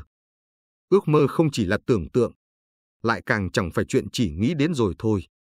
Nếu chỉ cần nghĩ đến liền có thể tựu thành, thì thế giới này hẳn đã trở nên điên rồ. Chỉ cần bạn là một người dám mơ giấc mơ của chính mình, trong thời khắc ấy, bạn đã không còn tầm thường nữa rồi. Dám ước mơ, dám kiên trì với ước mơ, quyết tâm không thay đổi, lấy mồ hôi và tâm huyết cần mẫn tưới tắm, rồi một ngày bông hoa ước mơ sẽ kết thành trái ngọt. Cần phải hiểu rằng, điều khiến cho người khác chê cười không phải là ước mơ của bạn, mà là bạn không làm gì để xứng đáng với ước mơ đó. Bạn chỉ xứng đáng khi bạn dùng thực lực để hiện thực hóa ước mơ mà thôi. Xây cuộc đời trong mơ bằng viên gạch thực tại. Mấy ngày trước, tôi đọc được một bài viết trên trang cá nhân. Phần mở đầu kể về một đôi vợ chồng phấn đấu suốt 10 năm trời ở Bắc Kinh. Trả xong khoản vay mua nhà đợt đầu trị giá 1 triệu nhân dân tệ. Tiếp đến miêu tả vợ chồng họ ra ở riêng mỗi người một nơi ra sao. Sống tiết kiệm, chắt bóp thế nào. Cuối cùng kết lại, đôi vợ chồng đón bố mẹ già ở quê ra. Vậy là cả nhà 4 người đã có được một nơi an thân ở một thành phố phồn hoa, đắt đỏ như Bắc Kinh. Bài viết có hàng trăm ngàn lượt chia sẻ. Điều bất ngờ là đại đa số mọi người đều ủng hộ lời bình luận sau. Nếu phải sống một cuộc đời như họ, tôi chẳng thà chết đi còn hơn. Tôi không thể chấp nhận việc sống khổ sở như vậy. Khi đó, tôi chợt nhớ đến câu chuyện một người bạn từng kể cho tôi. Cô ấy có một người bạn học, tốt nghiệp đại học không lâu. Được sự ủng hộ của gia đình bèn mua một căn nhà nằm ở đường vành đai 5 của Bắc Kinh. Giá bất động sản ngày một tăng cao nên 2 năm sau cô ấy bán căn nhà đó, cộng thêm số tiền tích cóp được để mua một căn nhà khác ở ven vành đai 4. Qua 3 năm sau, cô ấy lại bán đứt để mua một căn khác ở vành đai 3. Khi đó, cô ấy đã kết hôn. Rất nhiều người khuyên cô ấy rằng chớ nên vất vả mãi làm gì. Nhưng cô ấy cho rằng không đổi nhà lúc này thì đợi đến khi nào. Sau đó, cô ấy lại lần lượt chuyển nhà 2 lần nữa. Trong quá trình chuyển nhà, dù phải góp vào không ít tiền, nhưng cô ấy không hề phải tốn công nhọc sức. Mỗi lần bán nhà rồi mua nhà, cô ấy đều chứng tỏ được sự thông minh và chăm chỉ của mình. Giờ đây, cô ấy đang ở khu Triều Dương trong căn biệt thự có giá trị thị trường gấp hàng chục lần căn đầu tiên. Những người xung quanh kinh ngạc vì sự giàu có của cô ấy. Kỳ thực cô ấy hoàn toàn không phải tiêu thêm nhiều tiền. So với những người muốn mua nhà ở trung tâm thành phố nên thường phải chi rất nhiều tiền một lúc. Cách thức mua nhà theo kiểu chắc ăn. Khi nào kiếm đủ tiền thì đổi sang nhà khác rõ ràng hiệu quả hơn hẳn. Có thể nhiều người sẽ nói rằng, phải sống như vậy thật quá mệt mỏi. Nhưng nếu không chịu mệt một chút, trả giá một chút cho cuộc đời này, bạn làm sao có thể nhận được trái ngọt kia chứ? Lẽ nào bạn không muốn được sống cuộc đời trong tưởng tượng? Chắc chắn bạn sẽ không do dự mà trả lời rằng, muốn chứ. Trên thế giới này không có đồng tiền nào là uổng phí cả. Cũng chẳng có nỗi vất vả nào là hoài công. Muốn nhận được thứ gì đó, đầu tiên phải học cách cho đi. Larry là một cậu bé mới 10 tuổi, vô cùng yêu thích nghề phi hành gia. Đến khi lớn thêm một chút, ước mơ này đã nảy mầm bắt rễ trong cậu. Năm 18 tuổi, Larry đăng ký thi vào trường không quân Mỹ. Đáng tiếc do vấn đề về thị giác nên không được nhận. Bất đắc dĩ, cậu ấy dồn hết tâm sức vào đợt thi tuyển nhân viên thao tác mặt đất. Năm 19 tuổi, cậu ấy nhận được giấy báo trúng tuyển vào trường đào tạo nhân viên thao tác mặt đất của không quân Mỹ. Cho dù chỉ là nhân viên ở dưới mặt đất, nhưng cậu vẫn rất vui mừng, bởi lẽ chí ít cậu ấy đã tới gần hơn với giấc mơ của mình. Nhập học không lâu, gia đình cậu ấy thông báo một tin sét đánh, cha cậu qua đời. Thế là cậu ấy nghỉ học giữa chừng, thay cha quản lý siêu thị để nuôi sống cả nhà. Cứ như vậy, Larry bắt đầu trải qua 15 đến 16 năm cuộc sống nhàm chán, buồn tẻ. Sau khi mẹ qua đời, anh cũng chấm dứt công việc quản lý siêu thị và trở thành một người lái xe tải. Anh lại nhớ về giấc mơ làm phi hành gia của mình năm nào. Hàng ngày, cứ khoảng 3 giờ hơn, nếu không phải lái xe, anh nằm trên chiếc ghế dài sau vườn nhà, mở một lon bia, nhìn ngắm những chiếc máy bay vụt qua nền trời, lưu lại hai vệt mây trắng tan dần vào không trung. Larry tự nhủ, đây mới là giấc mơ của mình. Nhưng mình chẳng bao giờ với tới. Từng ngày trôi đi, giấc mơ của anh chỉ còn là nỗi hoài tiếc chất chồng. Một ngày nọ, Larry nghe thấy giọng ai đó nói với mình rằng, xin chào Larry, nếu anh có một ước mơ, anh phải làm điều gì đó để thực hiện nó đi chứ. Thế nhưng một người lái xe tải thì có thể làm gì cho giấc mơ của mình chứ? Đột nhiên Larry nảy ra một ý nghĩ điên rồ, và ngay lập tức bắt tay vào hành động. Anh đến cửa hàng mua rất nhiều bóng bay cỡ lớn, sau đó bơm khí hydro, buộc vào chiếc ghế dài của mình. Để chiếc ghế có thể giữ thăng bằng và không bị bóng bay kéo đi mãi, anh ấy buộc theo một số túi nước và bao cát. Một buổi chiều mây gió chan hòa, Larry buộc chặt 3 sợi dây ra vào ghế, sau đó ngồi lên chuẩn bị chuyến bay của mình. Bên cạnh anh có một chiếc ba lô, bên trong chứa một chút đồ ăn. Đương nhiên, anh còn mang theo một khẩu súng, để sau khi bay lên có thể dùng súng bắn vỡ bóng bay. Tất thảy mọi sự chuẩn bị xong, anh bèn lấy dao cắt đứt sợi dây thừng. Phụt một cái, dây thừng đứt, chùm bóng mang theo anh chậm chậm bay lên. Thế nhưng có một điều anh không ngờ tới là tốc độ dần tăng và không thể dừng lại. Anh có chút sợ hãi. Đây rõ ràng không phải là điều mà anh tưởng tượng ra. Ban đầu anh chỉ muốn bay lên một lúc, nhìn thấy thành phố phía xa xa rồi sẽ lập tức hạ xuống. Nhưng bây giờ, trời ạ, anh đã bay xuyên qua cả tầng bình lưu, lên tới độ cao cách mặt đất khoảng 3.500 mét. Anh ấy hoang mang mở máy điện đài, liên hệ với trạm kiểm soát không lưu, mau cứu tôi xuống với. Tôi đang bay trên đường không đạo quốc tế. Nhân viên kiểm soát không lưu nghe vậy thì bật cười, lập tức gác máy. Có trời mới biết được, đó là trò đùa của gã điện nào đó thì sao. Rất nhanh sau đó, những phi công bay qua vùng đó nhìn thấy vị phi hành gia bất đắc dĩ bị bóng bay kéo lên lưng chừng trời. Bọn họ giật mình thảng thốt, vội vã liên lạc với điện đài. Dưới sự chỉ đạo của điện đài, Larry lần lượt dùng súng bắn vỡ từng quả bóng bay theo chiều kim đồng hồ, khiến cho khí cầu dần dần hạ xuống. Tốc độ hạ xuống rất chậm, cả quá trình kéo dài suốt hơn 2 tiếng đồng hồ. Đây quả là một trải nghiệm cực kỳ mạo hiểm. Anh thực sự không dám tin rằng mình đã được một lần trở thành phi hành gia. Khi có phóng viên đến phỏng vấn vị anh hùng to gan lớn mật rằng tại sao lại làm vậy, anh chỉ nói, nếu bạn có một ước mơ, hãy cố gắng làm một điều gì đó cho nó. Sau này, Larry trở thành một nhân vật mà nhà nhà đều biết, người người đều hay. Câu chuyện của anh đã truyền cảm hứng cho rất nhiều người, bao gồm cả đạo diễn của bộ phim Cắp bay lên. Mặc dù chúng ta khó có thể mô phỏng theo cách làm của Larry, nhưng câu nói của anh thì chúng ta hãy làm theo. Nếu bạn có một ước mơ, hãy cố gắng làm một điều gì đó cho nó. Mỗi chúng ta một khi hết mình phấn đấu và nỗ lực vào giấc mơ, vì cuộc sống trong tưởng tượng của chúng ta, thì giấc mơ chắc chắn biến thành hiện thực. Không cầu hư danh, chỉ cầu thực học. Hư danh chỉ là một vỏ bọc hào nhoáng ở bên ngoài. Nếu không có thực tài, chúng ta chỉ có thể thành công trong phút chốc, chẳng thể nào thành công cả đời. Làm người chớ nên tham cầu quá nhiều. Có lúc phải dám chấp nhận sự cô độc, chú tâm theo đuổi công việc mình làm. Chỉ khi có thể áp chế đến mức thấp nhất tham vọng cá nhân đối với vật chất và hư danh, bông hoa tinh thần mới có thể bung nở hoàn mỹ. Có một vị luật sư tuổi trung niên rất có học thức, trải qua cuộc khảo thí kéo dài suốt nhiều năm. Cuối cùng ông đã có được những tấm bằng có thể chứng minh cho thân phận cao quý của mình như bằng chứng nhận tư cách luật sư, bằng chứng nhận hành nghề luật sư, bằng chứng nhận trợ lý luật sư cao cấp. Ông vô cùng tự hào nói với mọi người rằng mình không phải có mỗi hư danh mà còn có thực tài. Dùng tri thức để bồi đắp 3 tấc lưỡi của mình, có thể giành phần thắng trong bất cứ phiên tòa nào. Kỳ nghỉ hè năm đó, ông về quê săn bắn. Ông bắn trúng một chú chim nhỏ. Đáng tiếc là chú chim lại rơi vào trong vườn nhà một bác nông dân. Luật sư thấy rào dậu thấp như vậy, có thể kiễng chân trèo qua, không cần thiết phải thông báo với chủ nhà. Thế là ông lén trèo vào và nhặt chú chim nhỏ kia ra. Đúng lúc đó, một bác nông dân lái máy cày xuất hiện, chính là chủ nhân của ngôi nhà này.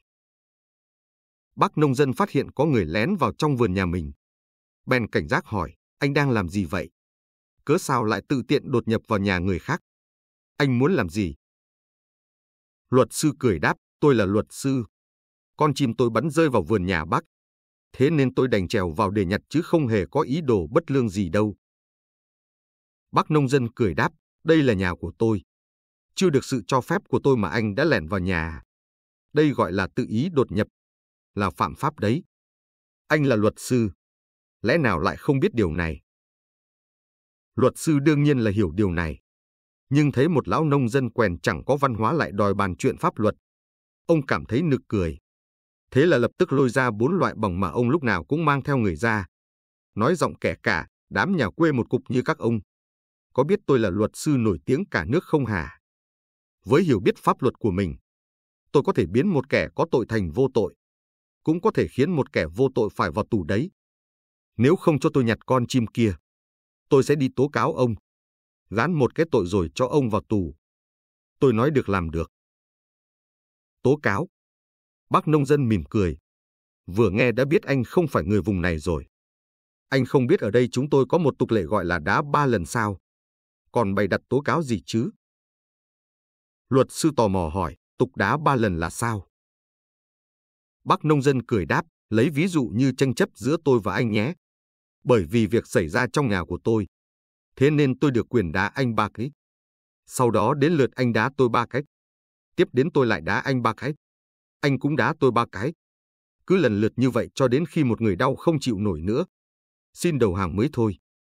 Người nào tuyên bố đầu hàng cũng có nghĩa là đã thua kiện.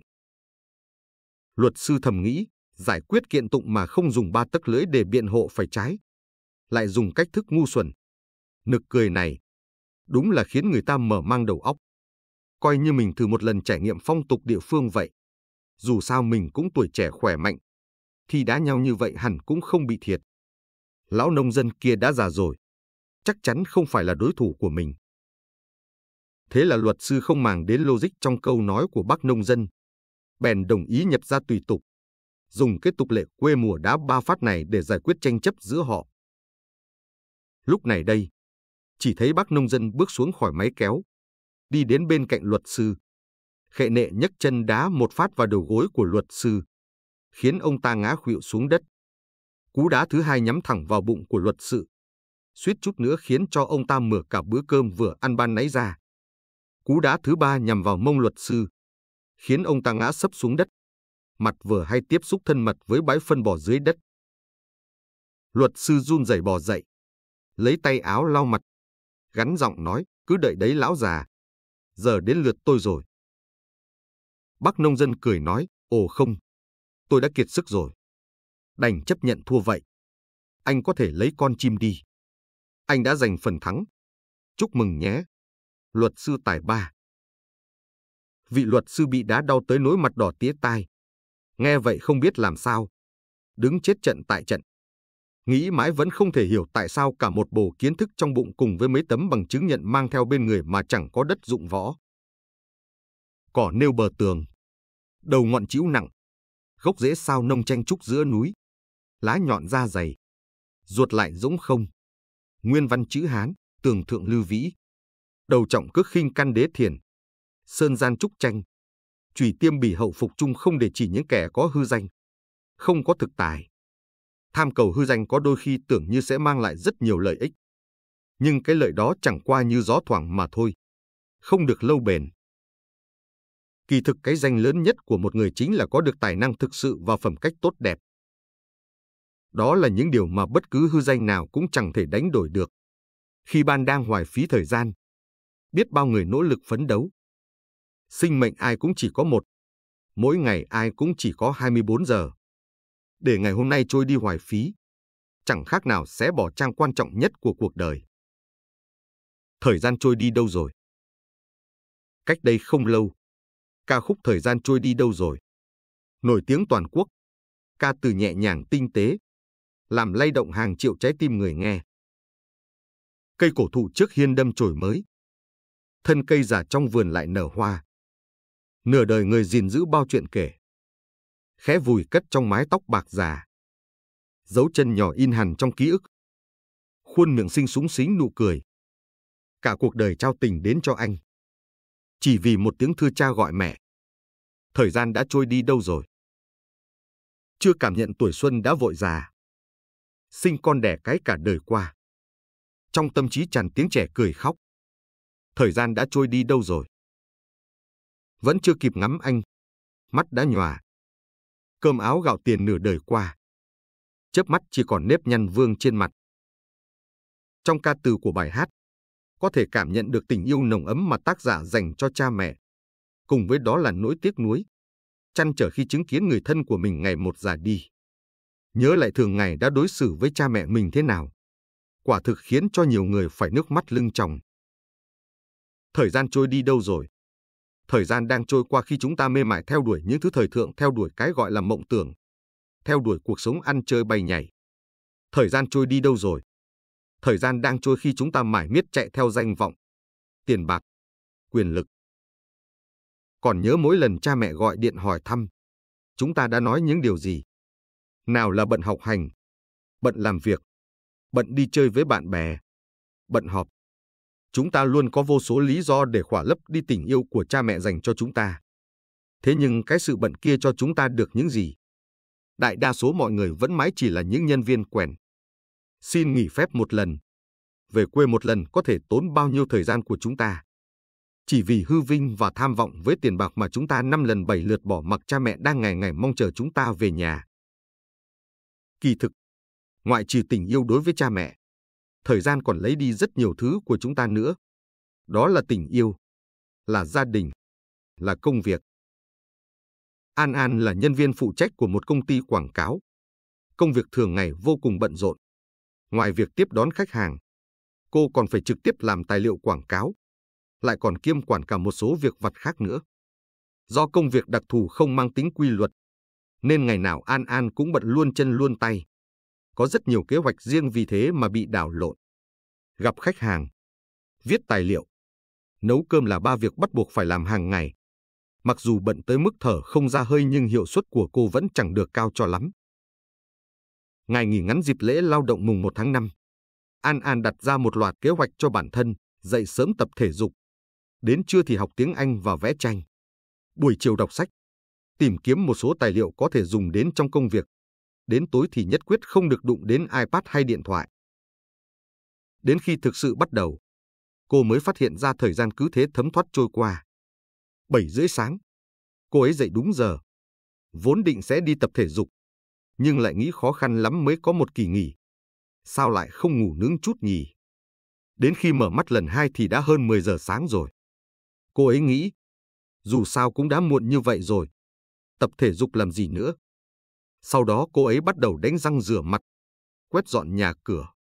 Đến khi bụng sôi ỏng ọc đã là hơn 2 giờ chiều rồi. Trời ạ! Sao thời gian trôi nhanh thế cơ chứ?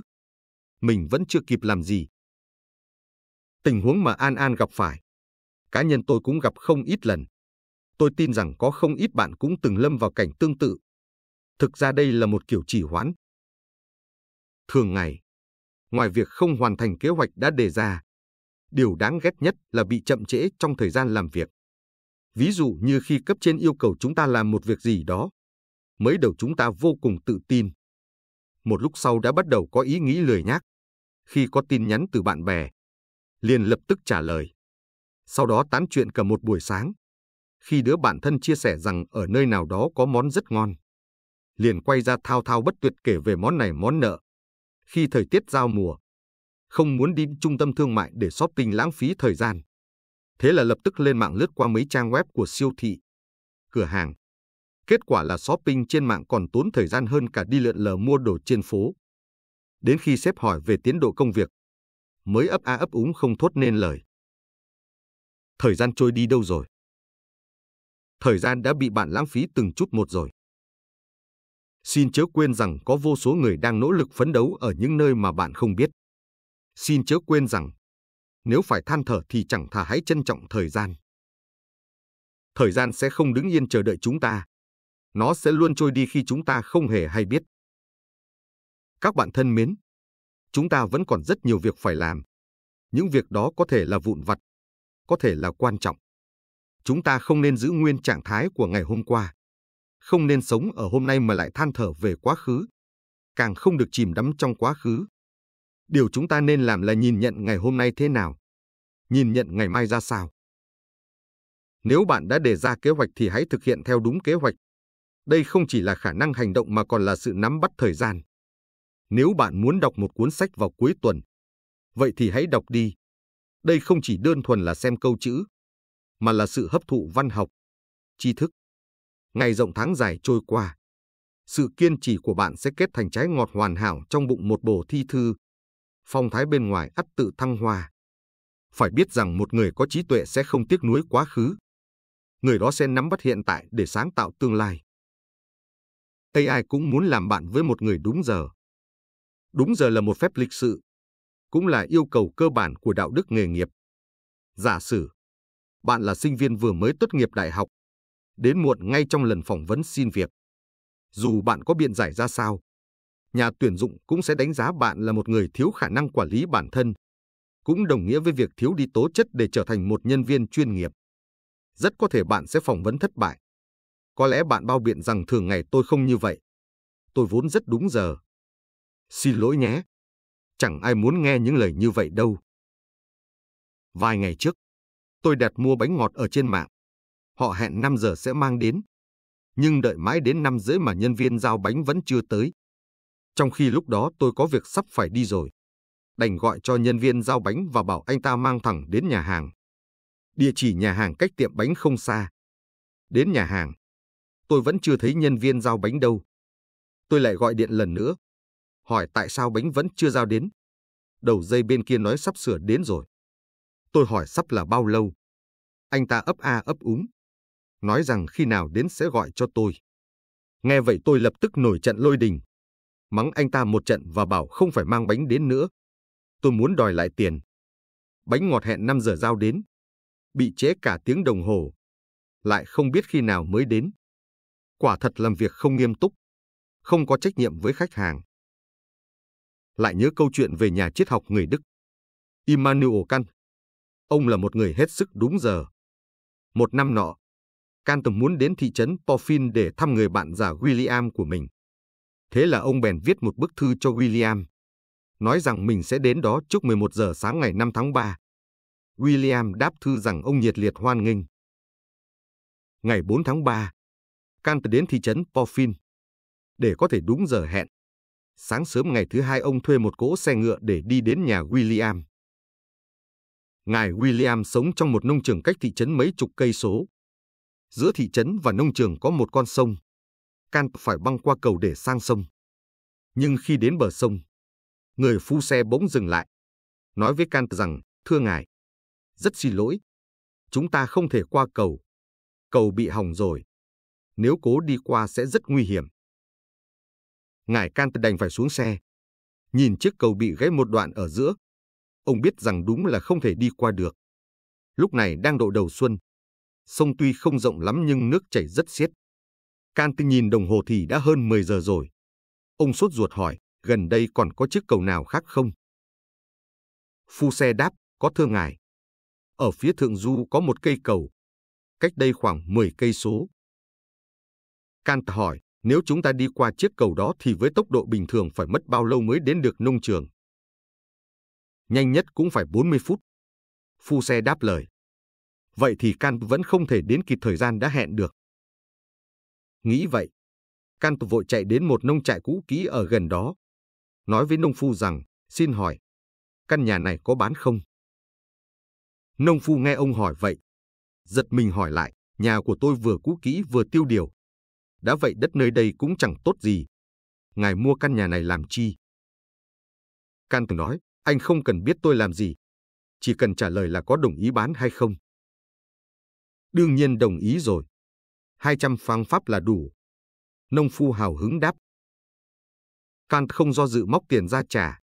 Nói với nông phu rằng, nếu anh có thể dỡ gỗ từ căn nhà này và sửa xong cây cầu kia trong vòng 20 phút, tôi sẽ trả căn nhà này lại cho anh. Nông phu một lần nữa giật mình kinh ngạc, nhưng vẫn chạy đi gọi con trai mình và kịp thời sửa xong cây cầu kia. Cuối cùng cỗ xe ngựa đã bình an qua được cây cầu. Đúng 10 giờ 50 phút, Kant đến trước cửa nhà người bạn già William của mình. Người bạn già bấy lâu đợi suốt ở cửa. Trông thấy Kant thì cười lớn nói, ông bạn thân mến của tôi vẫn đúng giờ như xưa. Kant và người bạn già có một khoảng thời gian vui vẻ bên nhau. Nhưng ông không hề đề cập đến việc để qua cầu và đến đúng giờ hẹn. Ông đã phải mua đứt một căn nhà. Sau này, William mới biết được việc này từ người nông phu kia. Ông ấy viết một bức thư gửi cho Kant nói rằng, việc hẹn gặp giữa những người bạn thân với nhau không cần phải nhọc tâm tốn sức như vậy. Dù muộn một chút cũng có thể thông cảm được. Huống hồ là gặp phải chuyện ngoài ý muốn. Nhưng Kant thì vẫn cho rằng đến đúng hẹn là điều bắt buộc, bất luận đối với bạn bè hay người lạ. Đúng giờ là một đức tính vô cùng tốt đẹp. Những người biết trân trọng thời gian thì không chỉ chú ý để không lãng phí thời gian của mình, mà cũng chú ý để không lãng phí thời gian của người khác. Quản lý tốt thời gian của bản thân sẽ giúp cho chúng ta có thể ứng phó một cách nhẹ nhàng thảnh thơi cho dù phải làm bất cứ điều gì đi nữa. Một người biết tôn trọng giờ giấc tất sẽ nhận được sự tôn trọng của người khác. Khi trở thành một người biết tôn trọng giờ giấc, chúng ta không chỉ nhận được sự tôn trọng của người khác, mà còn để lại ấn tượng sâu sắc trong họ. Chúng ta cũng phải ghi nhớ rằng trong các hoạt động như gặp mặt, hội đàm, họp mặt, đều phải đến đúng giờ. Tham gia tiệc chiêu đãi, yến tiệc cũng phải đến đúng hẹn hoặc có thể đến chậm tối đa 2 đến 3 phút.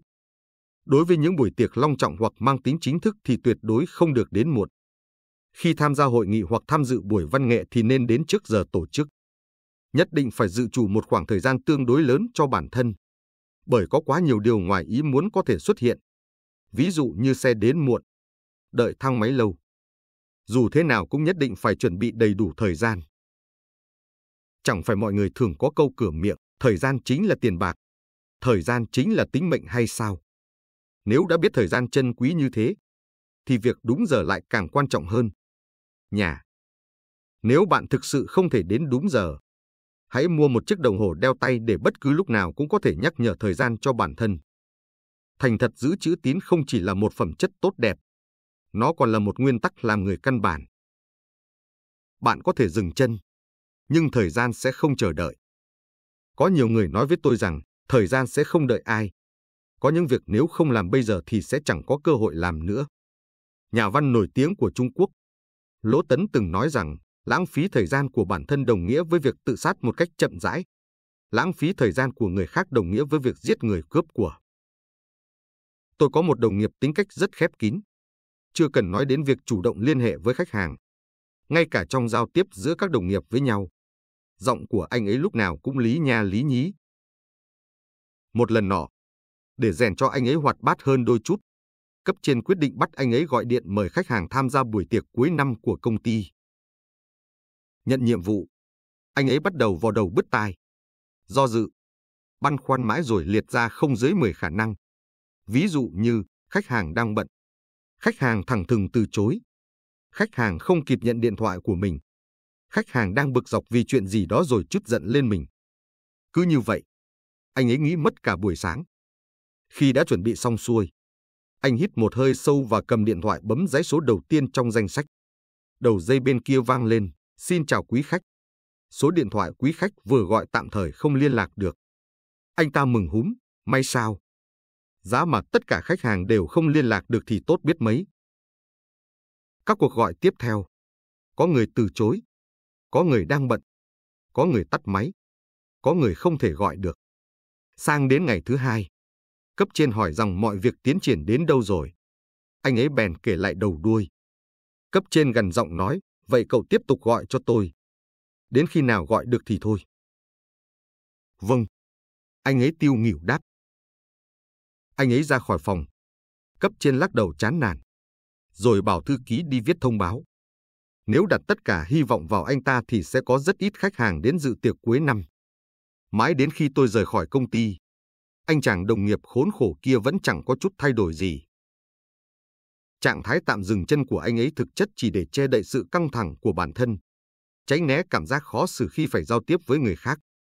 Thế nhưng bây giờ bạn lãng phí thời gian, thì sau này ắt phải dùng thời gian để bù đắp. Thời gian vốn chẳng chờ đợi một ai. Đợi đến khi bạn nhấc máy lên và gọi cho khách hàng, chưa chắc khách hàng đã có thời gian. Kéo dài thời gian không chỉ làm lỡ giờ công việc, mà còn khiến chúng ta mất đi cơ hội. Ước mơ cũng vậy. Nếu bây giờ không thực hiện thì sau này cơ hội để thực hiện sẽ càng xa vời hơn. Mỗi người một ngày đều chỉ có 24 giờ. Tại sao có những người ngày qua ngày có thể xây đắp con đường thành công của mình, trong khi có những người hết ngày này qua ngày khác vẫn chẳng có gì trong tay? Cốt lõi nằm ở việc sử dụng thời gian như thế nào, đó là điều làm nên sự khác biệt căn bản giữa bạn và người khác. Truyền thuyết đất tục là tên một nhà hàng nổi tiếng ở Trung Quốc. Hiện tại họ đã mở khoảng 7 đến 8 chi nhánh trên toàn quốc. Mục tiêu tương lai của ông chủ Nhậm Tuyền là mở được 20 chi nhánh. Khi vừa tốt nghiệp đại học, có lần đến chơi nhà bạn, anh ta được ăn món cá cay và vô cùng thích thú. Thế là từ đó anh ta bắt đầu ấp ủ kế hoạch mở một nhà hàng của riêng mình. Mới đầu, quán của anh ấy chỉ có vài chiếc bàn, vài cái ghế. Sau đó dần dần mở rộng quy mô. Khi kể về kinh nghiệm lập nghiệp của bản thân, Nhậm Sudo Prodanov Ode Tuyền nói một cách kiên định rằng, thực ra chỉ có một chút kinh nghiệm mà thôi. Đó là có ý tưởng thì lập tức làm ngay. Không trì hoãn, không nghĩ ngợi quá nhiều. Quả vậy, nếu chúng ta lúc nào cũng viện những cái cớ như chẳng có thời gian để làm, sau này làm cũng được, thì sau này chắc chắn không làm được. Khi làm một việc gì đó thì phải giống như lời của Nhậm Tuyền. Hễ có ý tưởng phải bắt tay hành động ngay. Ngoài sự trì hoãn, còn có rất nhiều yếu tố khác khiến chúng ta tạm ngừng bước chân, lãng phí thời gian. Hãy thử xem những biểu hiện dưới đây. Xem bạn đã từng như vậy chưa? Hễ có cơ hội là lại than thở với người khác. Cứ phải đi làm rồi tan làm vào quãng thời gian cao điểm. Nếu sắp xếp thời gian khác, có lẽ đã không tắc đường đến vậy. Soi mói cuộc sống, soi mói đồng nghiệp, soi mói lãnh đạo, soi mói các ngôi sao trong showbiz. Hễ người khác cầu cạnh sự giúp đỡ lại lập tức bỏ dở công việc đang làm. Xem TV, cày phim ảnh. Lúc nào cũng lưỡng lự, do dự, làm gì cũng muốn hỏi ý kiến của người khác. Lãng phí phần lớn thời gian để chơi điện tử. Có thói quen ba hoa khoác lác trước mặt người khác mà chẳng bao giờ thực hiện điều gì. Tham gia những buổi tụ tập vô nghĩa. Nấu cháo điện thoại. Thích đến những buổi luận đàm, truyền tay nhau những mẩu giấy buôn dưa lê.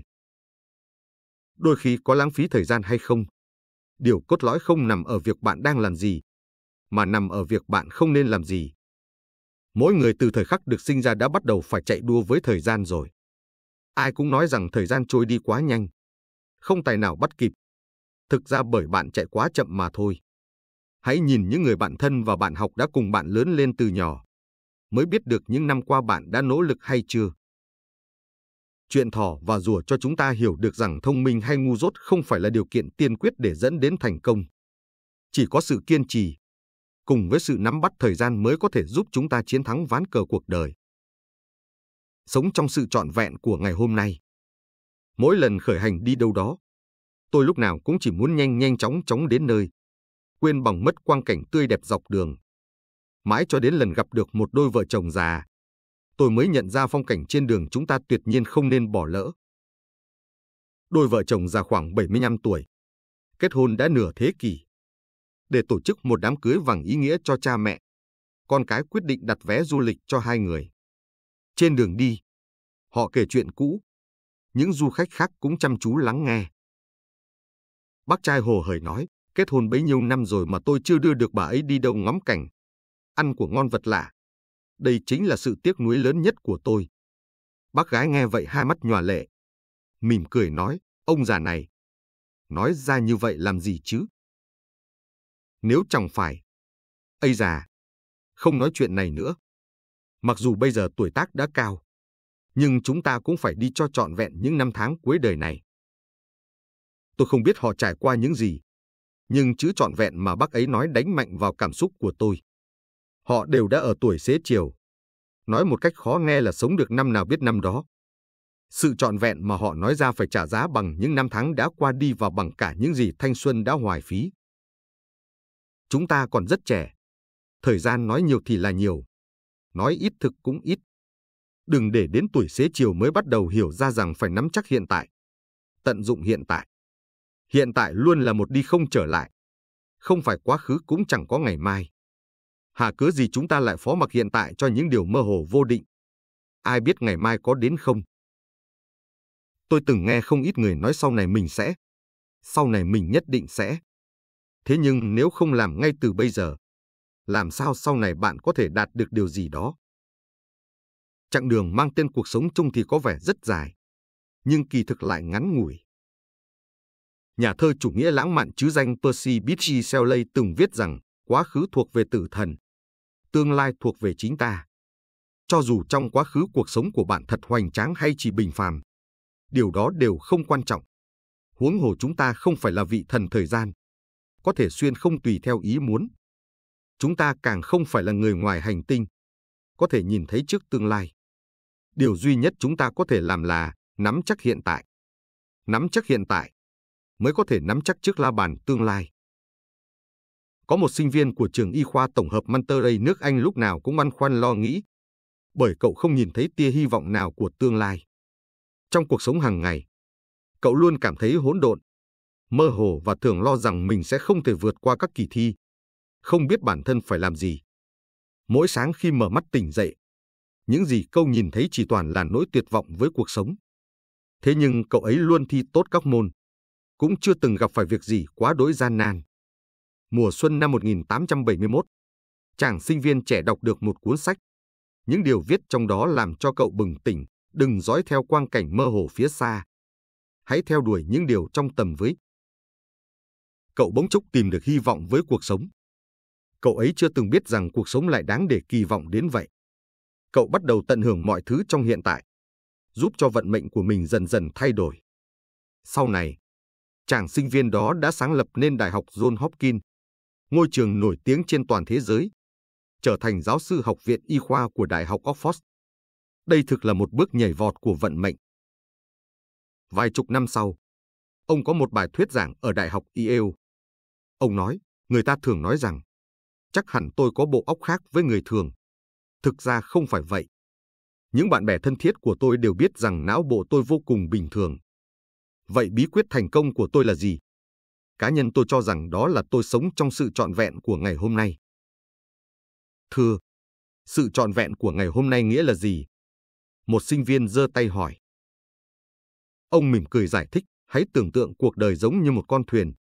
Đương nhiên, cuộc đời đẹp hơn con thuyền rất nhiều. Hải trình của một con thuyền là bao xa? Tôi không biết. Hải trình của mỗi người có lẽ cũng khác nhau. Hải trình dù ngắn hay dài, các bạn đều phải nắm vững bánh lái. Đó chính là cách tốt nhất để chúng ta có thể sống trong sự trọn vẹn của ngày hôm nay. Các bạn phải nhốt ngày hôm qua ở ngoài cửa, để tương lai bước vào hôm nay. Ý của ông không phải là chúng ta không nên nỗ lực vì tương lai. Tuyệt đối không phải vậy. Điều ông muốn nói, cách tốt nhất để chuẩn bị cho ngày mai chính là hãy nắm vững hiện tại. Làm tốt nhất những gì của ngày hôm nay. Người đó rốt cuộc là ai? Đó chính là William Osler. Sau khi ông qua đời, hậu thế ghi lại hành trình cuộc đời ông trong 2 cuốn sách dài 1460 trang. Tôi từng đọc được một câu rất hay trong một cuốn sách, chỉ khi làm tốt từng việc trước mắt, chúng ta mới có thể làm được nhiều việc hơn. Nếu mãi vẫn không thể tập trung toàn bộ tâm trí và sức lực vào một việc, thì chúng ta sẽ rất khó làm tốt công việc đó. Một ngày nọ, một tiểu hòa thượng đến một ngôi chùa.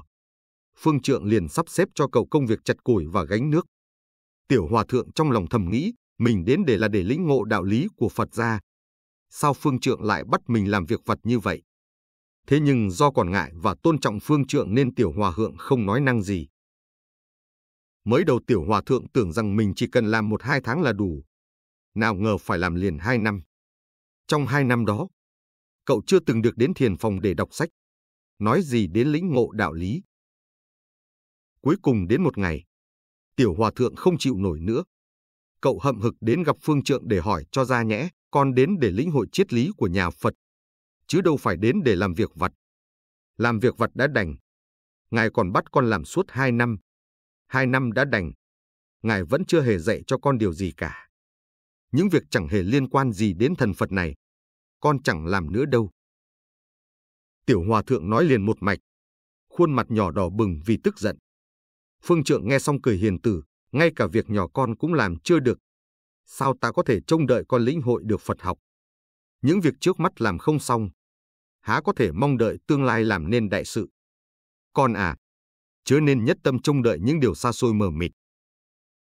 Nói xong phương trượng chậm rãi bước đi. Khi ra, ông vẫn không quên đóng cửa thiền phòng. Tiểu hòa thượng phút chốc tỉnh ngộ. Đúng vậy, những việc trước mắt còn làm chưa tốt. Vậy sao có thể làm được những việc khác đây? Giống như phương trượng, tiện tay đóng cửa thiền phòng đã trở thành một thói quen. Thói quen này nếu không phải đã thực hiện rất nhiều thì sao có thể trở nên tự nhiên đến vậy? Kể từ hôm đó, tiểu hòa thượng không còn oán thán gì nữa. Cậu bắt đầu cặm cụi, chăm chỉ làm tốt từng việc được giao. Nhiều năm trôi qua, tiểu hòa thượng năm nào trở thành một bậc cao tăng vang danh khắp nơi. Nhiều khi chúng ta giống như tiểu hòa thượng, làm việc gì cũng muốn nhanh chóng có kết quả, vô tình bỏ sót những chi tiết quan trọng nhất. Chúng ta không nên chỉ trông đợi tương lai xa vời. Hãy nhìn nhận mọi điều trước mắt. Đương nhiên điều đó không có nghĩa là không lên kế hoạch cho tương lai. Chỉ là không nên lãng phí thời gian, công sức và cuộc đời vào những viễn cảnh mơ hồ, vô nghĩa. Bất luận bây giờ bạn đang làm gì, theo đuổi công việc gì, hãy nắm chắc thực tại. Làm tốt công việc đang làm cũng được, dùng bữa cùng gia đình cũng được, nhưng chớ lãng phí ngày hôm nay. Chỉ khi sống ở thực tại, chúng ta mới có được hy vọng để tạo dựng tương lai. 10.000 giờ đồng hồ, con đường đi từ bình thường đến phi thường. Trong cuốn Những kẻ xuất chúng, tác giả của hàng loạt sách bestseller Malcolm Timothy Gladwell đã từng đề cập, thiên tài trong mắt mọi người sở dĩ trở nên vô cùng phi phàm không phải bởi họ bẩm sinh đã là một siêu nhân, mà bởi họ chấp nhận nỗ lực đến cực độ để vượt qua tất cả những người khác. Kỳ thực, chỉ cần trải qua 10.000 giờ luyện tập thì bất cứ người bình thường nào cũng trở nên phi thường. Đây chính là định luật 10.000 giờ nổi tiếng. 10.000 giờ là khái niệm gì? Nói một cách đơn giản chính là bạn luyện tập, nâng cao trình độ trong công việc hay sở thích của bạn đều đặn 3 giờ đồng hồ mỗi ngày, duy trì trong suốt 10 năm. Một nhà tâm lý học người Hungary cũng rất tin tưởng định luật 10.000 giờ. Ông tin rằng chỉ cần có phương pháp tốt thì bất cứ ai cũng có thể trở nên phi thường.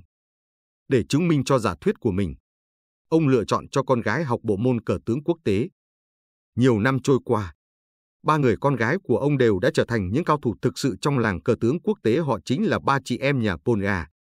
Trên thực tế, 3 chị em họ vốn không thích cờ tướng, song kết quả mà nhà tâm lý học người Hungary mong muốn chính là một người cho dù không cảm thấy hứng thú với một lĩnh vực nào đó, nhưng chỉ cần trải qua sự huấn luyện và kiên trì suốt 10.000 giờ đồng hồ, chắc chắn họ sẽ trở thành nhân vật có số má trong lĩnh vực đó.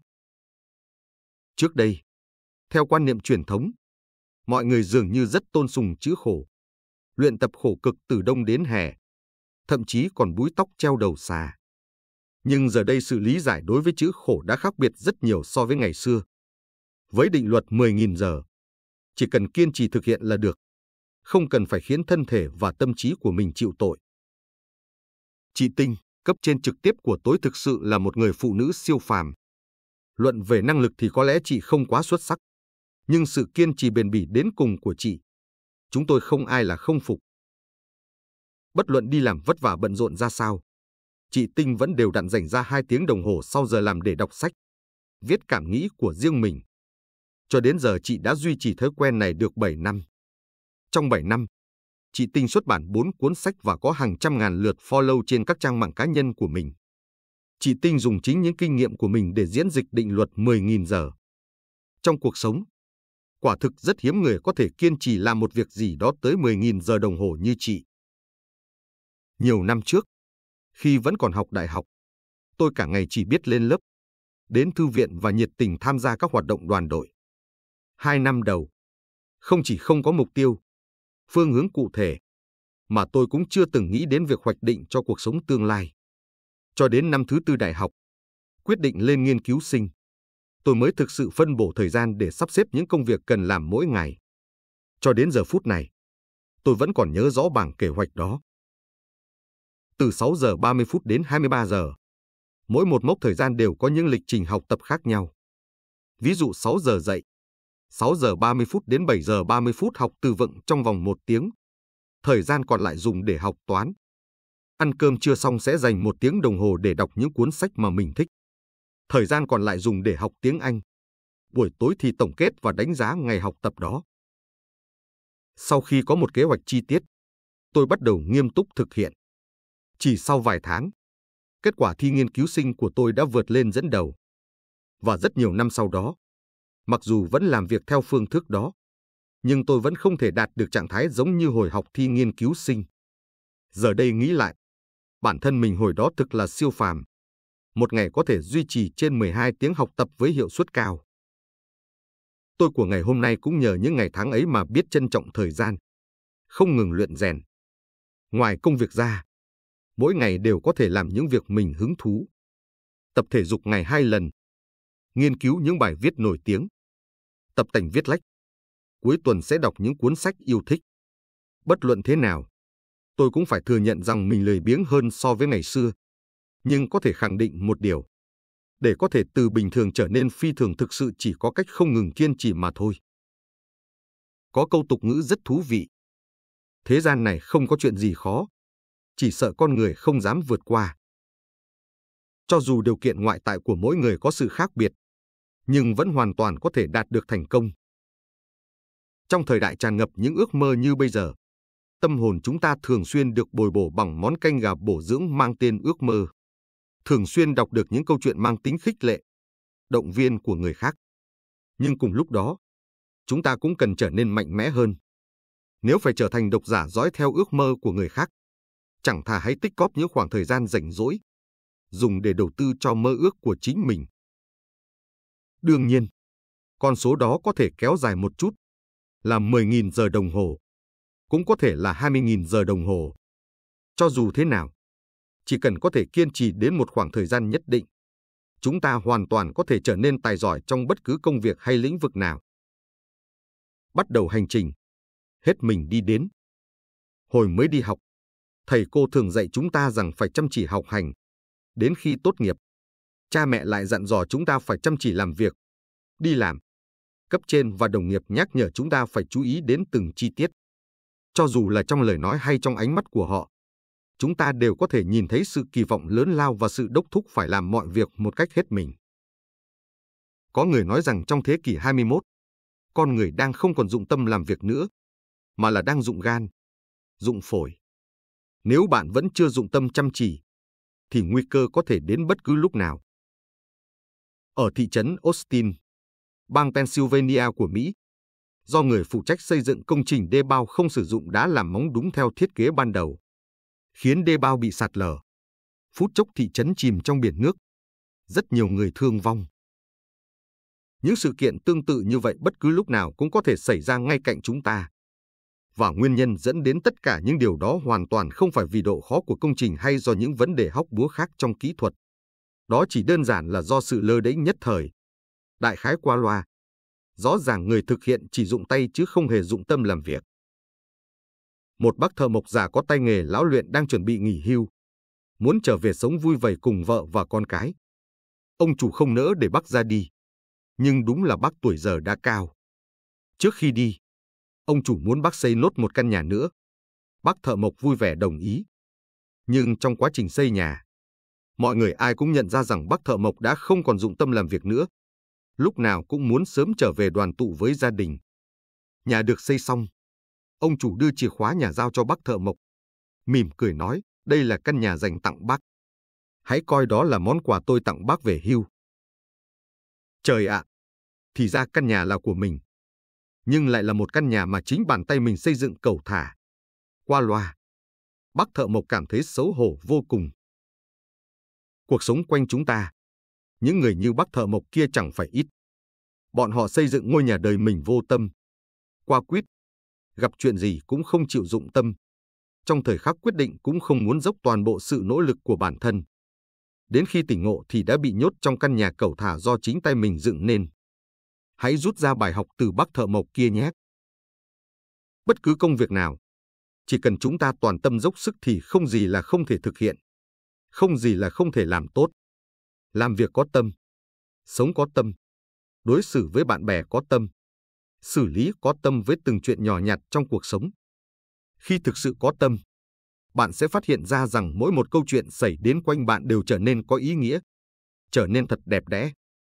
Câu chuyện của bác thợ mộc có khiến bạn liên tưởng đến chính mình không? Hẳn bạn đã từng dốc toàn bộ tâm sức để xây dựng căn nhà của mình. Chỉ là bạn không kiên trì đến phút cuối. Bởi lẽ bạn còn suy xét đến hiện thực, suy xét đến sự kỳ vọng mà người thân dồn lên vai bạn, lo lắng rằng liệu mình có quá ích kỷ hay không. Thế nên bạn chẳng thể thành công. Hãy nhìn ra xung quanh. Những người thành công, có ai là chưa từng dốc hết tâm sức, dám làm những chuyện bị coi là ích kỷ. Sở dĩ họ có thể thành công chính là bởi họ dám làm những điều người khác không dám làm, kiên trì những điều người khác không thể kiên trì. Hơn nữa, họ còn hiểu sâu sắc rằng chỉ khi chịu trách nhiệm được với bản thân, chúng ta mới chịu trách nhiệm được với người khác. Đạo lý này rất đơn giản, nhưng có rất nhiều người vẫn mãi hồ đồ. Tôi có một người em họ tên là Lộ Lộ, đang làm việc tại một công ty thương mại quốc tế. Mỗi dịp tụ họp họ hàng, cô ấy luôn nói với đám anh chị em chúng tôi rằng sếp của em rất tệ nhé. Trước nay chưa từng coi em ra gì. Mỗi lần họp hành hay đi ăn uống cùng đồng nghiệp, ông ấy đều chẳng để ý đến sự tồn tại của em. Khó chịu nhất là chỉ khi nào cần người chạy việc hoặc giao tài liệu, ông ta mới nhớ đến em. 2. Em đúng là một nhân tài bị chôn vùi mà. Các anh chị biết không, công việc này đúng là vô vị. Một người chị họ từng trải hơn nghe thấy vậy. Bèn hỏi, vậy em có nắm bắt được công việc của công ty không? Nắm bắt gì chứ? Chẳng phải là bán hàng hay sao? Em chẳng thèm tìm hiểu làm gì. Chị họ chẳng buồn nói nữa. Một ông anh khác cất lời, anh có thể giới thiệu công việc khác cho em.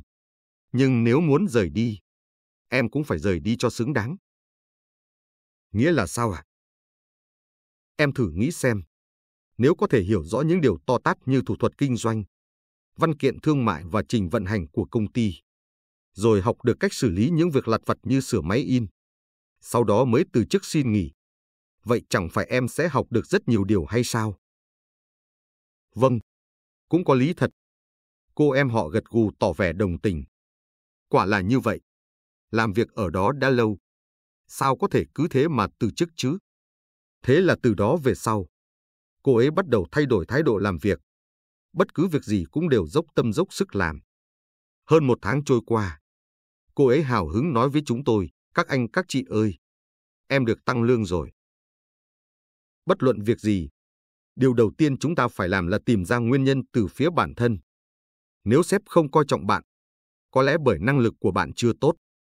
Nếu bạn ý thức được vấn đề này, không ngừng cải thiện bản thân, thì trước sau gì sếp cũng sẽ nhìn bạn bằng con mắt khác. Chỉ khi toàn tâm toàn ý, gánh vác hoàn toàn trách nhiệm đối với công việc mình đang làm, chúng ta mới có thể khiến cho giá trị bản thân dần dần tăng lên. Thế nên sau khi kết thúc một ngày, chúng ta đều phải tự hỏi chính mình rằng hôm nay mình đã toàn tâm toàn ý hay chưa? Thì ra trên thế gian này, lại có nhiều thứ mà ta không cần đến thế. Từ lúc chào đời đến khi chết đi, chúng ta lúc nào cũng phải đối diện với rất nhiều những lựa chọn khác nhau. Khi nhỏ thì một ngày 3 bữa, trưởng thành thì học hành thi cử bảng vàng, rồi yêu đương kết hôn.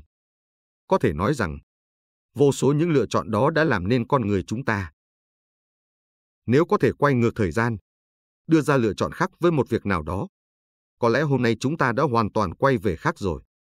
Nhưng bất luận thế nào cũng không thể quay về quá khứ. Mỗi ngày sống, vẫn sẽ có rất nhiều lựa chọn đang chờ đợi chúng ta.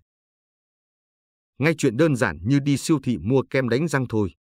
Chúng ta đã hoa mày chóng mặt trước vô số chủng loại sản phẩm khác nhau rồi, mỗi loại có mùi vị khác nhau. Đáp ứng nhu cầu của những nhóm khách hàng khác nhau. Mỗi giá tiền khác nhau sẽ đáp ứng mức chi tiêu của những nhóm người khác nhau. Mỗi màu sắc khác nhau sẽ hướng đến những giới tính, độ tuổi khác nhau. Chuyện nhỏ vậy thôi cũng khiến người ta thật bối rối. Nhà xã hội học Barry Wood nhận định rằng, việc lựa chọn sản phẩm và đối mặt với quá nhiều thông tin sẽ khiến cho con người nảy sinh ảo tưởng. Chúng ta ngộ nhận rằng sự lựa chọn sai lầm sẽ dẫn đến rủi ro rất cao. Nhưng trên thực tế, lựa chọn đúng đắn hay sai lầm, phù hợp hay không phù hợp lại không tồi tệ như chúng ta tưởng. Sở dĩ chúng ta rơi vào tình trạng như vậy là bởi chúng ta phải tiếp nhận quá nhiều thông tin. Mạng Internet khiến cho tình trạng này trở nên nghiêm trọng hơn. Nói đơn giản, muốn tìm kiếm thứ gì đó, chúng ta chỉ cần lên mạng gõ vài chữ là trang web cho ra hàng ngàn hàng vạn kết quả. Chúng ta phải tự tìm kiếm nội dung mà mình thực sự cần trong số lượng lớn kết quả đó. Khu thương mại Daegu, bang California, nước Mỹ từng tiến hành thí nghiệm sau, trong sảnh mua sắm. Khi thì họ bày ra 24 loại mứt hoa quả, khi thì chỉ bày ra 6 loại. Sau một khoảng thời gian, họ đưa ra dữ liệu phân tích rằng, khi bày 24 loại mứt, số lượng khách hàng vào xem nhiều hơn 50% so với khi chỉ bày 6 loại. Nhưng trong số 100 người bước vào sảnh mua sắm, chỉ có 3 người quyết định mua mứt. Còn khi chỉ bày 6 loại mứt, có tới 15 người mua. Kết quả của thí nghiệm thực sự khiến các nhà nghiên cứu kinh ngạc. Rốt cuộc nguyên nhân nằm ở đâu? Các nhà tâm lý học giải thích như sau, khi phải đối diện với càng nhiều lựa chọn, con người càng khó để đưa ra quyết định. Bởi vì chúng ta luôn lo lắng một cách thái quá rằng lựa chọn của mình không phải là lựa chọn tốt nhất. Ngược lại, khi có ít lựa chọn, tâm lý của con người lại khá thoải mái. Việc lựa chọn cũng trở nên nhẹ nhàng, tự nhiên. Quả thực khi sống trong thế giới của các lựa chọn, chúng ta không thể không lựa chọn. Nhưng quá nhiều lựa chọn cũng đồng nghĩa với không có lựa chọn nào. Khi phía trước chỉ có một con đường, hẳn là chúng ta sẽ tiếp tục đi mà không cần quay đầu lại. Thế nhưng khi phía trước con đường rẽ nhiều ngả khác nhau, chúng ta sẽ băn khoăn xem nên chọn con đường nào đây. Phải chăng dựa vào vận may hay phó mặc theo tự nhiên con đường nào có thể đến đích? Chúng ta không thể biết chắc được. Điều duy nhất chúng ta có thể làm là đưa ra lựa chọn. Thường thì điều khiến chúng ta hối hận nhất là khoảng thời gian tiêu phí để phân tích chi li từng khía cạnh, so sánh cặn kẽ từng điều nhỏ nhặt, cần lên đặt xuống từng cái lợi cái hại. Chúng ta mệt mỏi đến phát điên vì toan tính của chính mình. Cuối cùng thậm chí còn chẳng thể đưa ra quyết định. Đối với con người thời hiện đại, quá nhiều lựa chọn đã trở thành gánh nặng không thể thay đổi. Bạn còn nhớ Socrates, hay còn viết Socrates, là một triết gia Hy Lạp cổ đại, bậc thầy về truy vấn của triết học Hy Lạp cổ đại không? Có câu chuyện thế này. Một ngày nọ, đệ tử của Socrates xúi ông đi đến một khu chợ lớn và mới nhất trên thế giới. Có đầy đủ của ngon vật lạ. Socrates vui vẻ đồng ý. Đến khi quay về, đám đệ tử vây lấy ông và hỏi: các thư tịch ở đó có phải là đầy đủ và mới nhất không thưa thầy? Đó đúng là một chỗ hay ho. Ồ, thưa thầy, sao thầy lại chẳng mang gì về vậy? Socrates bèn đáp: chuyến đi này đúng là giúp cho ta tỉnh ngộ. Thì ra trên thế gian này, lại có nhiều thứ mà ta không cần đến thế. Những người có suy nghĩ giống với Socrates không phải là ít. Chúng ta hễ nhìn thấy những thứ mới lạ hay chưa được sở hữu liền chỉ muốn mang hết về nhà. Thế nhưng có những thứ ngoài việc mang đến đôi chút cảm giác mới mẻ trong chốc lát ra thì chẳng hề có tác dụng gì. Hãy làm như cách Socrates đã làm. Khi thấy có quá nhiều lựa chọn, chúng ta đơn giản là bỏ qua những lựa chọn thừa thãi. dựa vào nhu cầu thực tế của bản thân để đưa ra lựa chọn căn bản nhất, cần thiết nhất. Ngày hôm nay, bạn hãy chịu trách nhiệm cho thời gian của cuộc đời mình. Ngày mai làm nốt vậy, mình sẽ giải quyết nhẹ nhàng hơn. Mỗi khi đến giờ tan làm, ai cũng thở phào với suy nghĩ như vậy. Con người ấy mà, tràn đầy kỳ vọng vào ngày mai, bởi lẽ ngày mai chứa đầy cảm giác thần bí. Những thứ mơ hồ chưa biết có vẻ đẹp để lung linh chỉ bởi người ta tưởng rằng chúng ẩn chứa một điều may mắn, bất ngờ nào đó. Thế nhưng chuyện của ngày hôm nay chưa xong thì sẽ chẳng bao giờ có ngày mai. Bạn có thấy sợ hãi không? Phải, tôi cũng cảm thấy sợ hãi. Bởi thói quen việc hôm nay để ngày mai làm thực ra chính là đang không ngừng chiếm dụng thời gian của ngày mai, chiếm dụng thời gian của tương lai. Thực ra là không ngừng trì hoãn và lười biếng. Có một bài trắc nghiệm như sau. Giả sử bạn đang rất mệt mỏi, đói khát. Bây giờ bạn nhắm mắt lại, rồi mở mắt ra. Phía trước mắt bạn bỗng xuất hiện chiếc kẹo bông khiến bạn thèm chết đi được. Nhưng nếu bây giờ bạn ăn chiếc kẹo đó, bạn sẽ không có thêm một chiếc kẹo ngon ngọt khác nữa. Nếu bạn chịu khó chờ đợi, thì bạn sẽ có được nhiều chiếc kẹo với hương vị khác nhau. Bài trắc nghiệm có từ nửa thế kỷ trước do một nhà tâm lý học của Đại học Stanford tiến hành. Mục đích là để đánh giá khả năng tự kiểm soát bản thân của trẻ nhỏ. Nghiên cứu chỉ ra rằng những đứa trẻ có sự nhẫn nại và ý chí cao, chịu bỏ thời gian chờ đợi, trong cuộc sống sau này sẽ gặt hái được nhiều thành công hơn. Từ bao lâu nay, người ta vốn cho rằng trí lực là yếu tố quan trọng dẫn đến thành công hay thất bại trong cuộc sống. Các nhà tâm lý học từng chìm đắm trong việc sắp xếp các trò chơi và trắc nghiệm trí lực, từ đó phán đoán xem đứa trẻ nào thông minh hơn, trong cuộc đời sau này sẽ gặt hái được nhiều thành công hơn. Nhưng trắc nghiệm kẹo bông đã lật đổ phán đoán kia. Có một câu nói rất hay, chúng ta không thể kiểm soát thế giới này, nhưng chúng ta có thể kiểm soát cách bản thân nhìn nhận thế giới này. Những đứa trẻ không thể kiên trì chờ đợi, sau này lớn lên vẫn không thể nhẫn nại khi làm việc. Thói quen mất kiên nhẫn đã luôn khiến cho chúng bỏ dở giữa chừng. Còn những đứa trẻ dám bỏ thời gian để chờ đợi, khi trưởng thành cũng kiên trì đến cùng với một việc gì đó, tất gặt hái thành công. Hơn ai hết, họ hiểu được quy tắc của thời gian, chờ đợi khác với trì hoãn. Trì hoãn là việc hôm nay để đến ngày mai, lần lữa qua ngày đoạn tháng, mơ mộng viển vông về tương lai. Chờ đợi là kiên trì mỗi ngày từng chút một, bước những bước nhỏ trên con đường vạn dặm, một ngày kia nhẹ nhàng đến đích. Càng trân trọng thời gian, càng tuân thủ quy ước của thời gian mới càng được hưởng sự tự do mà nó mang lại. Hiển nhiên, chúng ta đều biết điều đó, nhưng những người biết trân trọng thực sự không nhiều. Đã sắp xếp sẵn danh sách những việc cần làm hôm nay, nhưng thường sẽ chẳng bao giờ hoàn thành. Thường chẳng bao giờ có thể tự khống chế bản thân, mặc kệ ham muốn thỏa sức với vùng lãng phí thời gian vô ích, mới quay ra oán trời trách đất, than thân trách phận. Trong lúc đó, những người kiên trì hơn họ đã đang ở đâu đấy thưởng thức những chiếc kẹo bông với nhiều hương vị. Tướng Tô Tiên là một nhân viên văn phòng. Vũ khí bí mật mà cô dùng để đối phó với thói trì hoãn của bản thân là luôn mang theo một cuốn sổ rất đẹp bên mình. Mỗi ngày đều ghi lại hành trình và kế hoạch của bản thân. Bí quyết này cô học được trong một chương trình truyền hình. Nhưng sau nửa năm, Tô Tiên buồn bã nhận ra rằng từ khi mang theo cuốn sổ này, mỗi ngày của cô trôi qua rõ ràng hơn trước rất nhiều. Song vẫn chẳng có ngày nào cô hoàn thành được kế hoạch của mình. Về cơ bản, sáng sớm ngày hôm sau khi tỉnh dậy, cô phải xử lý nốt những công việc dồn lại từ ngày hôm qua. Thói quen đó dần thành lẽ tự nhiên, rất khó để thay đổi. Để ý kỹ cuộc sống của cô ấy, chúng ta có thể thấy mỗi lần trở về nhà và mở cuốn sổ ra, điều đầu tiên Tô Tiên nghĩ đến là bài hát mà mình vẫn chưa hát cho thỏa thích khi đi karaoke. Rồi bỗng nhiên cô cảm thấy mệt mỏi. Trong lòng nghĩ không thể trì hoãn công việc của ngày mai, nên tốt nhất là đi ngủ sớm cái đã, không thì lại thành gấu trúc hai mắt thâm quầng. Kết quả là sáng sớm ngày hôm sau chẳng khác gì đi trả nợ. Cô ấy lại phải dọn dẹp nốt những nhiệm vụ, công việc vẫn chưa làm xong từ hôm trước.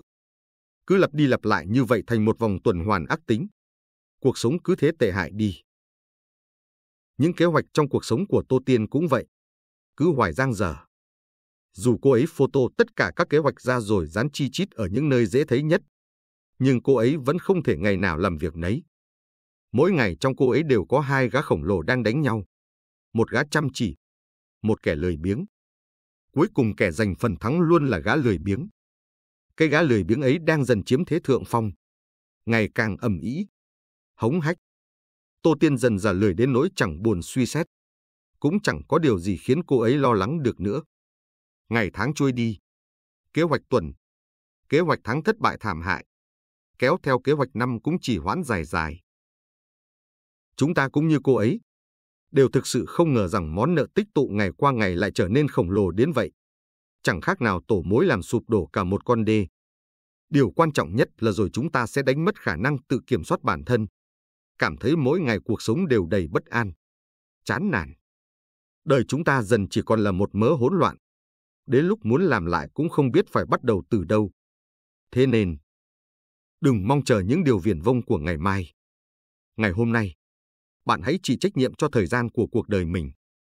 Thời gian ấy bạn sống, bạn công, hiến hết mình và cũng chỉ có bạn mới hưởng trái ngọt từ sự nỗ lực kiên trì, bền bỉ của mình mà thôi.